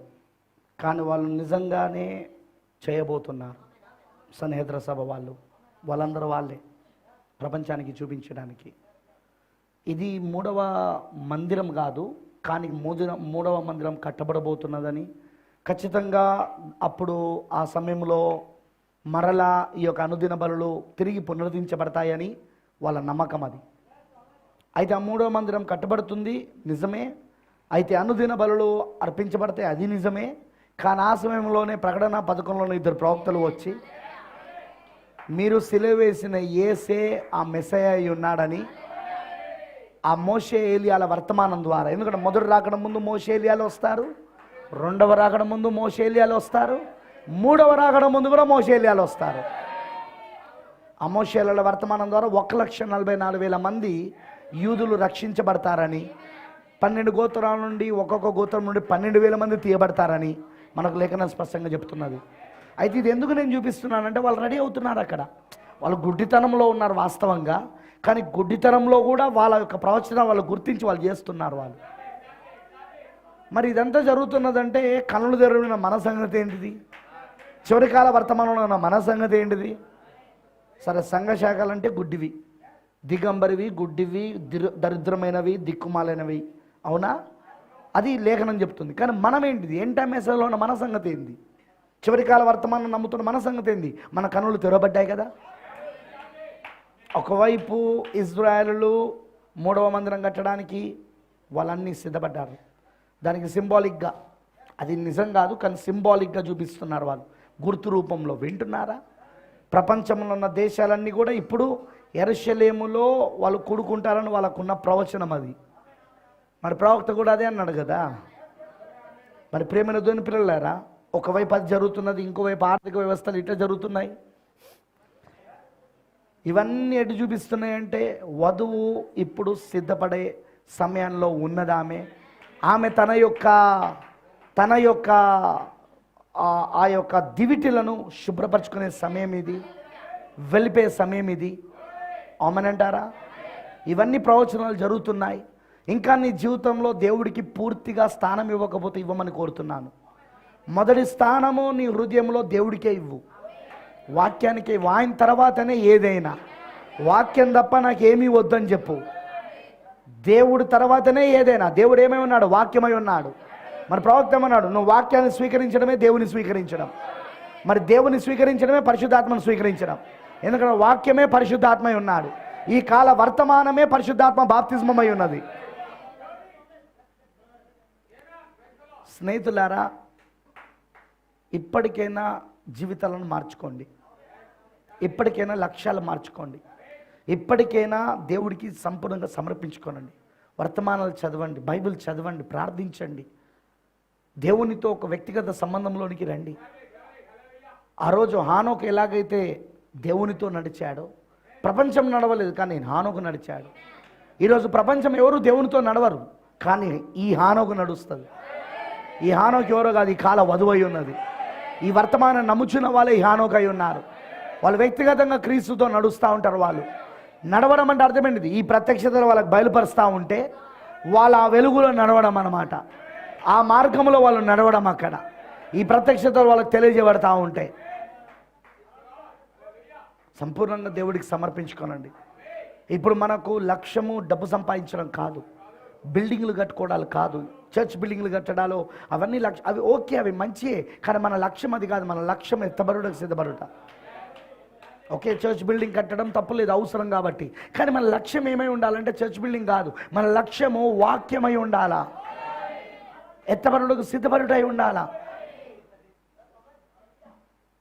చూడండి, మనకు తెలియకుండానే మన ఆర్థిక వ్యవస్థ ఏ విధంగా మన చేతుల్లో నుండి దిగజారిపోయిందో చూసారా? ఏ విధంగా ప్రకటన 18లో చెప్పినట్టుగా ఆ స్త్రీతో వ్యభిచరించడానికి, ఆ మహాపట్టణముతో వ్యభిచరించడానికి వెళ్ళిపోతున్నారో చూసారా? జత కరబోతున్నారు వాళ్ళు, కలవబోతున్నారు వాళ్ళతోటి. ఇప్పటికే ప్రపంచంలో ఉన్న సంఘములన్నీ ఏకమైపోయినాయి. ప్రపంచ సంఘ సమాఖ్య ఏర్పడినది. ప్రకటన 13లో ఉన్న ఆ యొక్క మృగం యొక్క ప్రతిమ ఇప్పటికే సిద్ధమైనది. అదే ప్రపంచ సంఘముల సమాఖ్య. ఇది సాయంకాల సమయం. ఏ గూటికి చెందాల్సిన పక్షి ఆ గూటికి చేరుతుంది. అందుకే వాళ్ళు జతలు కలుస్తున్నా మీరు గమనించారా? ఈరోజు ఉదయమే నేను సికింద్రాబాద్లో చెప్పాను, ఆమోస్ చెప్పిన ప్రవక్త, సమ్మతింపకుండా ఇద్దరు కూడి నడుతురా. నువ్వు సమ్మతించకుండా నడవలేవు నువ్వు. నేను ఉట్టిగానే వెళ్ళాను బ్రదర్ ఆ పాస్టర్ కాన్ఫరెన్స్కి. హలో, నువ్వు ఉట్టిగా వెళ్ళలేదు, సమ్మతించావు నువ్వు అక్కడ. డోంట్ టెల్ నాన్ సెన్స్, బుద్ధిహీనమైన మాటలు మాట్లాడకు. నువ్వు సమ్మతించావు నువ్వు అక్కడ. ప్రియమైన దేవుని పిల్లలారా, లేఖనాలు స్పష్టంగా మనకు బోధిస్తున్నాయి. నేను చెప్తాననుకున్న కుటుంబ మెసేజ్ చెప్పలేదు, నెక్స్ట్ వీక్లో చెప్తాను. కానీ ఇది మీకు అర్థమైందా? ప్రవచనాలు జరుగుతున్నాయా? దానియేలు 9లో ఆ ఒక వారం ఆ నిబంధన జరగడానికి రెడీగా ఉందా? ఇప్పుడు ప్రపంచం యొక్క ఆర్థిక వ్యవస్థ అంతా కుప్పకూలడానికి రెడీగా ఉన్నదా? అన్ని దేశాల యొక్క ఆర్థిక వ్యవస్థలు ఏమవుతున్నాయి మీకు అర్థమవుతున్నదా? మన ఇండియానే, నేను ఇప్పుడు కరెంట్ అఫేర్ మన ఇండియా చూపించాను. నేను అతనికి బైబిల్ గురించి ఏం తెలియదు, కానీ అతను ఆర్థిక నిపుణుడు. ఏం జరుగుతుందో చూశాడు, దాన్ని చెప్పగలుగుతున్నాడు. కానీ ఇంకేం జరగబోతుందో అతనికి తెలియదు, మనకు తెలుసు. అతను ఎన్ని ఇంటర్వ్యూలు ఇచ్చినా, ఎన్ని పేపర్లు ఇచ్చినా ఏం జరిగేది అక్కడ, ఎందుకంటే అవన్నీ అటే వెళ్ళాలి.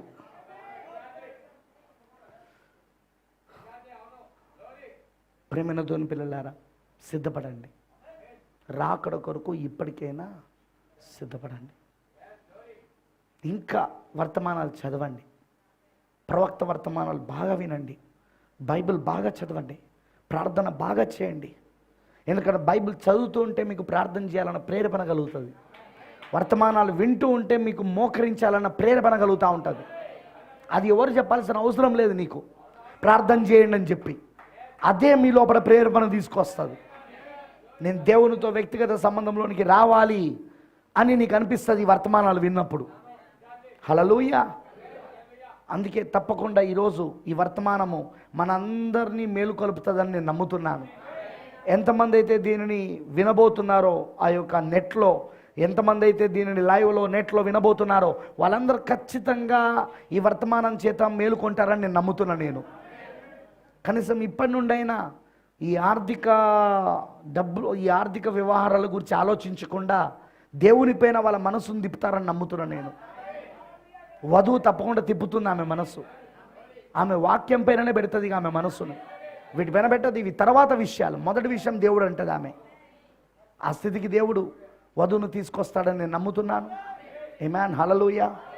మరి మీరందరూ తప్పకుండా ఆ విధంగా చేయండి. వర్తమానాలు వినండి, ప్రవక్త వర్తమానాలు బాగా ధ్యానించండి, వర్తమానాలు బాగా వినండి, ప్రార్థించండి, బైబిల్ బాగా చదవండి, ప్రార్థించండి, దేవునితో వ్యక్తిగత సంబంధం కలిగి ఉండండి. ఎవరు ఎట్టుపోయినా నీకు అవసరం లేదు. ఎదుటవాన్ని విమర్శించడం మన పని కాదు. విమర్శ దినమున దేవుడే వాని క్రియను బట్టి విమర్శిస్తాడు. మీరు అనొచ్చు, మరి పాస్టర్ మీరెందుకు విమర్శిస్తున్నారు? ఇదివరకే చెప్పాను, విమర్శిస్తున్నది నేను కాదు, ఇక్కడ నిలబడి ఉండడమే నా పని. కానీ మాట్లాడుతున్నది ఆయన. అది కూడా వాక్యములోనే మాట్లాడతాడు ఆయన. వాక్యం దాటుకొని నేను ఏది మాట్లాడని మీరు చూడండి. సో ఖండించేది ఎప్పుడు వాక్యమే అని చెప్పాను నేను. వాక్యం ఖండిస్తుంది, మనం కాదు, నేను కాదు. That's not my duty. నా పని కాదు ఒకళ్ళని ఖండించడం. వాక్యం ఖండిస్తూ ఉన్నది, వాక్యం బోధిస్తూ ఉన్నది దాన్ని. అందుకే చెప్తున్నాను. కానీ మీ పని ఏంటిది? మీరు ఇతరులను ఖండించడం మీ పని కాదుగా. మీ పని ఏంటో తెలుసా? నీకు దేవుడికి మధ్యలో ఎలాంటి సంబంధం ఉందో చూసుకోవడం, అదొకటే మీ పని. ఆ విధంగా చూసుకొని ముందుకు వెళ్ళండి. ప్రార్థన చేసుకుందాం. Let's pray.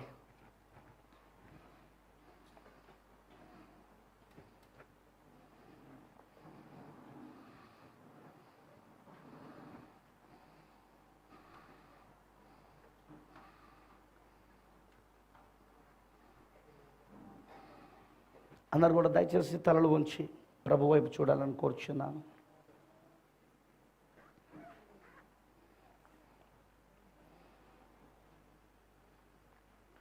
పూర్తిగా మీ జీవితాలను దేవుడికి సమర్పించుకోనండి.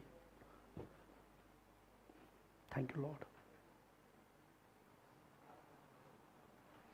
ఇది సమయం, దేవుడికి సమర్పించుకోవాల్సిన సమయం. నీకు దేవుడికి మధ్యలో వ్యక్తిగత సంబంధం ఉన్నదా సిస్టర్? ఉన్నదా బ్రదర్? మనం మేలుకోవాల్సిన సమయం ఇది. మన యొక్క దివిటలను శుభ్రపరచుకోవాల్సిన సమయం ఇది. లేఖనం ప్రకారముగా మనం ఇప్పుడు ఎత్తబడుటకు సమీపంలో ఉన్నామని అర్థమవుతున్నది. ప్రవచనాలు చాలా వేగముగా జరుగుతున్నాయి. ప్రవక్త 50 ఏళ్ల క్రితం ఏ ప్రవచనాలు చెప్పాడో అవి చాలా వేగముగా ఇప్పుడు జరుగుతున్నాయి. మందమతులుగా ఉండకండి, నిద్రలో ఉండకండి. మనము మత్తులే ఉండడానికి మనం రాత్రి వేళలో ఉన్న ప్రజలం కాదు, మనం పగటి వాళ్ళమని పౌలు గారు చెప్తున్నాడు. పగటికి సంబంధించిన వాళ్ళం, ఎందుకంటే మనకు వెలుగు వచ్చినది. మనకు ఆ వెలుగు, ఆ సాయంకాలపు వెలుగు ద్వారా మనం మేలుకొన్నాం. ఇప్పుడు మనం వెలుగులో బ్రతుకుతున్నాం. లోకము చీకట్లో బ్రతుకుతున్నది, అందుకే వాళ్ళు మత్తులై ఉన్నారు. వారికి ఈ విషయాలు జరుగుతున్నా గ్రహించలేని స్థితిలో ఉన్నారు. కానీ మనం ఇప్పుడు పగటి వాళ్ళం, మనం వెలుగు సంబంధులం. మనం ఈ కాల వర్తమానం యొక్క వెలుగులో ఉన్నాం. దేవుడు ఇవన్నీ మనకు బయలుపరుస్తున్నాడు, చూపిస్తున్నాడు. మన కన్నులు తెరిచి మన కన్నుల ఎదుట అవి ఎలా జరుగుతున్నాయో చూపిస్తున్నాడు. మనం ఇలా చెప్పగలం, యేసు చెప్పినట్టు, నేడు ఈ లేఖనము మన కన్నుల ఎదుట నెరవేర్పు జరిగెను అని. ఎందుకంటే అది మన కళ్ళ ఎదుట జరుగుతున్నాయి కనుక. సమర్పించుకో దేవుడికి, అర్పించుకో దేవుడికి. సంఘ శాఖలన్నీ ఏకమవుతున్నాయి. ఇప్పుడు ప్రపంచంలో ఉన్న సంఘ శాఖలన్నీ ఏకమవుతున్నాయి. ప్రపంచ సంఘముల సమాఖ్య ఏర్పడినది ఇప్పటికే. సన్నిహద్ర సభ అక్కడ యూదులు ఏర్పరచుకున్నారు. వాళ్ళు ప్రపంచాన్ని ఒక్కసారే గుర్తు చేస్తున్నారు. 3వ మందిరం మేము కట్టబోతున్నాం, అక్కడ మేము మళ్ళీ బల్లర్పణ మొదలు పెడతామని, దానికి గుర్తుగా మేము ఇక్కడ చేస్తున్నాం చూడండి అని వాళ్ళు చూపిస్తున్నారు.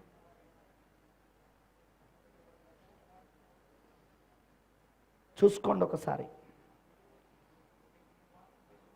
వారు నిశ్చయంగా చెప్తున్నారు మేము 3వ మందిరం కడతామని. కట్టిన తర్వాత మెస్సయ్య వస్తాడని. కానీ వాళ్ళకు మెస్సయ్య వచ్చిపోయిన సంగతి తెలియదు, ఎందుకంటే వాళ్ళు గురుడితనంలో ఉన్నారు.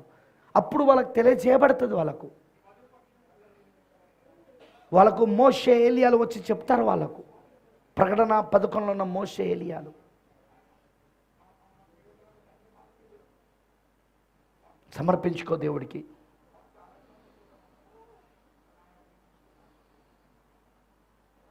సమర్పించుకో. మనం చివరి దినాల్లో ఉన్నాం.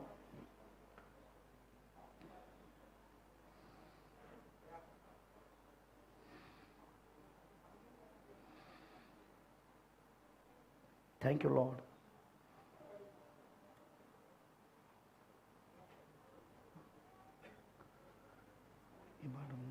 ప్రకటన 10వ అధ్యాయం.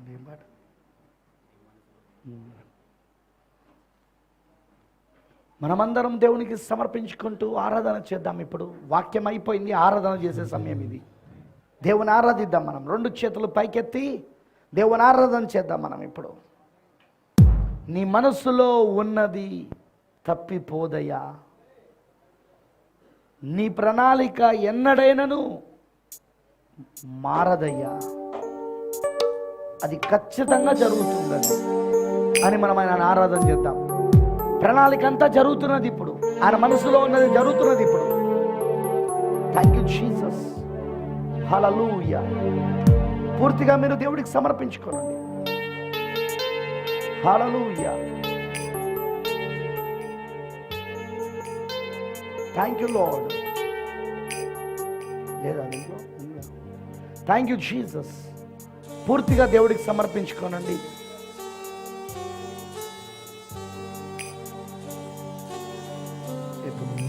యేసయ్యా నా యేసయ్యా నీకే ఆరాధనా నా యేసయ్యా నా యేసయ్యా నీకే ఆరాధనా ఉన్నది ఎన్నడైనా తప్పిపోదయా. నీ ప్రణాళిక ఎన్నడైనా మారిపోదయా. నా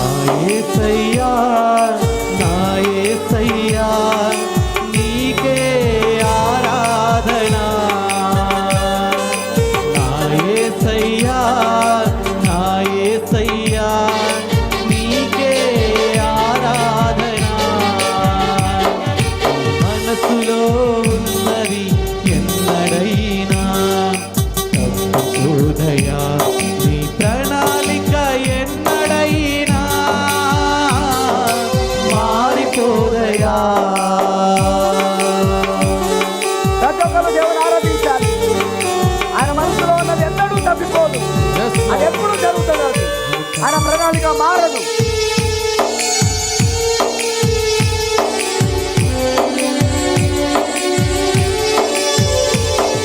ప్రవక్తల ప్రవచనాలు నెరవేర్చుటకు నిబంధన దూతగా దిగి వచ్చావు.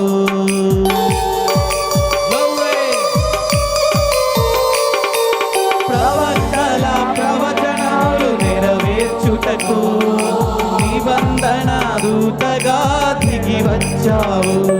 నీ మనసులో ముద్రించిన వారిని వెదకి రక్షించుటకు. నీ మనసులో ముద్రించిన వారిని వెదకి రక్షించుటకు. నా యేసయ్యా, నా యేసయ్యా, నీకే ఆరాధన. నా యేసయ్యా, నా యేసయ్యా, నీకే ఆరాధన. నీ మనసులో ఉన్నది ఎన్నడైనా తప్పిపోదయా. నీ ప్రణాళిక ఎన్నడైనా మారిపోదయా.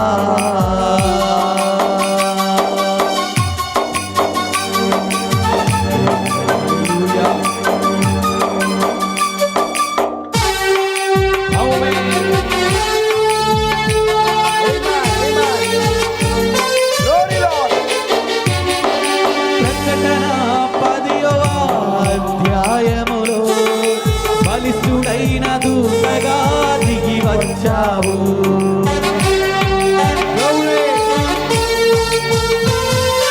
ప్రకటన 10వ అధ్యాయములో బలిష్ఠుడైన దూతగా దిగి వచ్చావు. విప్పబడిన పుస్తకములు వధువుని సమకూర్చుటకు వచ్చావు. విప్పబడిన పుస్తకములు వధువుని సమకూర్చుటకు వచ్చావు. నా యేసయ్యా, నా యేసయ్యా, నీకే ఆరాధన. నా యేసయ్యా, నా యేసయ్యా, నీకే ఆరాధన. మనసులో ఉన్నది ఎన్నడైనా తప్పిపోదయా. నీ ప్రణాళిక ఎన్నడైనా మారిపోదయా. నా యేసయ్యా, నా యేసయ్యా, నీకే ఆరాధన. నా యేసయ్యా, నా యేసయ్యా, నీకే ఆరాధన. నా యేసయ్యా, నా యేసయ్యా, నీకే ఆరాధన. నా యేసయ్యా, నా యేసయ్యా, నీకే ఆరాధన. నీకే ఆరాధన. నీకే ఆరాధన. నీకే ఆరాధన.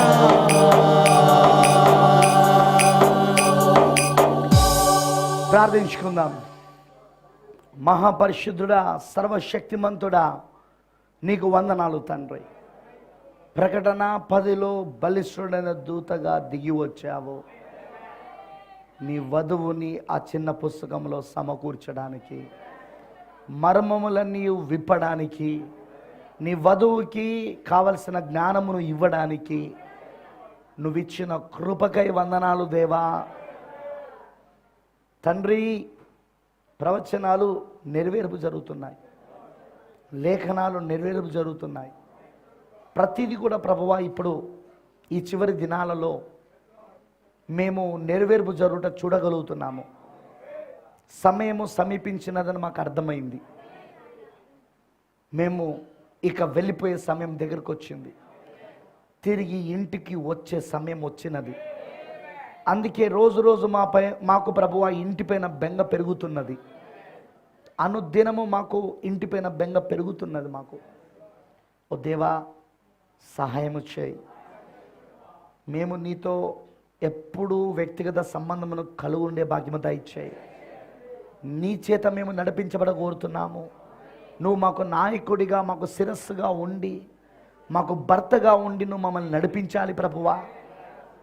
ప్రభువా, మేము నీ రాకడ కొరకు సిద్ధపడాలి ప్రభువా. నీ ఎత్తబడుటలో మేము సిద్ధపడాలి ప్రభువా. మా యొక్క దివిటలను మేము శుభ్రపరచుకోవాలి ప్రభువా. సమయము అదే ప్రభువా తండ్రి. ఆ సమయంలో మేము ఉన్నాం ప్రభువా. మమ్మల్ని నడిపించి తండ్రి, నీ కృప మాకు దయచేయి. వచ్చిన నీ పిల్లలందరినీ దీవించు. ఎంతమంది అయితే ఈరోజు నీ వాక్యమును విన్నారో, ఎంతమంది అయితే లైవ్లో విన్నారో, ఇక ముందు వినబోతున్నారో, వారి కనులు తెరవబడును గాక. జరుగుతున్న ప్రవచనాలు వాళ్ళు చూచుదురు గాక. అప్పుడు దానియేలు కాలంలో చెప్పబడిన ప్రవచనాలు, ఈ కాలపు ప్రవక్త మా దానియేలు, మా కాలపు ప్రవక్త దానియేలు వచ్చి దాని వివరణ మాకు ఇచ్చాడు ప్రభువా. ప్రవచనాలు చూపించాడు ప్రభువా. ఇది జరగబోతుందని చెప్పాడు ఆయన. జరుగు సమయానికి వచ్చేసాం మేము. ఇప్పుడు ఆయన చెప్పినట్లుగానే జరుగు సమయానికి వచ్చేసాం. ఇక ప్రపంచ ఆర్థిక వ్యవస్థ తప్పకుండా సంక్షోభానికి గురవుతుందని మాకు అర్థమవుతున్నది. భూరాజులను, వర్తకులను ఆమెతో వ్యభిచరించాలని బైబిల్ అంటుంది. అది జరుగుతుంది. ఇప్పుడు ఖచ్చితంగా ఒప్పందం జరుగుతుంది. ప్రపంచముతో క్రీస్తు విరోధి ఒప్పందం చేసుకుంటాడు. దేవా, ఇవన్నీ జరుగుతున్నాయి. ఇంకోవైపు యూదులు 3వ మందిరమును కట్టుటకు సిద్ధపడుతున్నారు. అందుకు వారు గుర్తుగా ఆ బలి పీఠాన్ని వాళ్ళు అక్కడ ఏర్పాటు చేశారు. అనుదిన బలిని మేము ప్రారంభిస్తున్నామని వాళ్ళు గుర్తుగా చూపిస్తున్నారు. అక్కడ 3వ మందిరంలో వాళ్ళు ప్రారంభిస్తామని యేసయ్య ఆ సన్నిహిత సభ్యులు అక్కడ మాట్లాడుతున్నారు. ఖచ్చితంగా ప్రపంచంలో ఉన్న దేశాలన్నీ 3వ మందిరం కట్టుటకు ఏకమవుతారని, ఖచ్చితంగా వాళ్ళు ఈ 3వ మందిరం కట్టుటకు వాళ్ళందరూ సహకరిస్తారని, అంతేకాకుండా ప్రపంచంలో ఉన్న మతములన్నీ ఏకమవుతాయని ఖచ్చితంగా వాళ్ళు చెప్తున్నారు. దేవా, ఇవన్నీ ప్రవచనాలు జరగడం మేము చూస్తున్నాం. సహాయం చేయ మాకు. మాలో ఇంకా ఏమైనా నీకు ఆయాసకరమైనవి ఉంటే, నీ యొక్క దృష్టిలో మాలో ఇంకేమైనా ప్రభువా నీకు ఇష్టం లేని చేదు వేర్లు ఉంటే, అవన్నీ యేసుక్రీస్తు నామములో నీ పరిశుద్ధాత్మ అగ్ని చేత కాల్చివేయబడును గాక. పూర్తిగా అవన్నీ కాల్చివేయబడే భాగ్యము దయచేయి. నీకు ఇష్టమైన వారిగా మమ్మల్ని మలుచు దేవా. నీ రూపములోనికి, నీ పోలికలోనికి మమ్మల్ని మలుచుము ప్రభువా. నీ వాక్యముగా మమ్మల్ని మలుచుము దేవా. మాలో వాక్యమే కనబడాలిగా, ఏమి కనబడకూడదు తండ్రి. అలా మేము వాక్యముగా మారే భాగ్యము దయచేయి. 2000 సంవత్సరాల క్రితం వాక్యము శరీరం అయితే, ఇప్పుడు 2000 సంవత్సరాల తర్వాత ఇప్పుడు శరీరం వాక్యం అవుతున్నది. 2000 సంవత్సరాల క్రితము వాక్యము శరీరమైనప్పుడు అది పురుషుడైన క్రీస్తు అయితే, పురుషుడైన యేసుక్రీస్తు అయితే, ఇప్పుడు శరీరము 2000 సంవత్సరాల తర్వాత శరీరము వాక్యముగా మారినప్పుడు ఇది స్త్రీ అయిన యేసుక్రీస్తు. దేవా, ఇప్పుడు ఆ సమయంలో మేము ఉన్నాము. మేము పూర్తిగా వాక్యముగా మారాల్సిన సమయం ఇది. పూర్తిగా మేము వాక్యముగా మారుదుము గాక. ఆ కృప మాకు దయచేయమని, మమ్మల్ని ఆ విధంగా దీవించి ఆస్వాదించమని నీకు సమర్పిస్తూ యేసుక్రీస్తు నామములో ప్రార్థిస్తున్నాను. ఆమేన్. God bless you.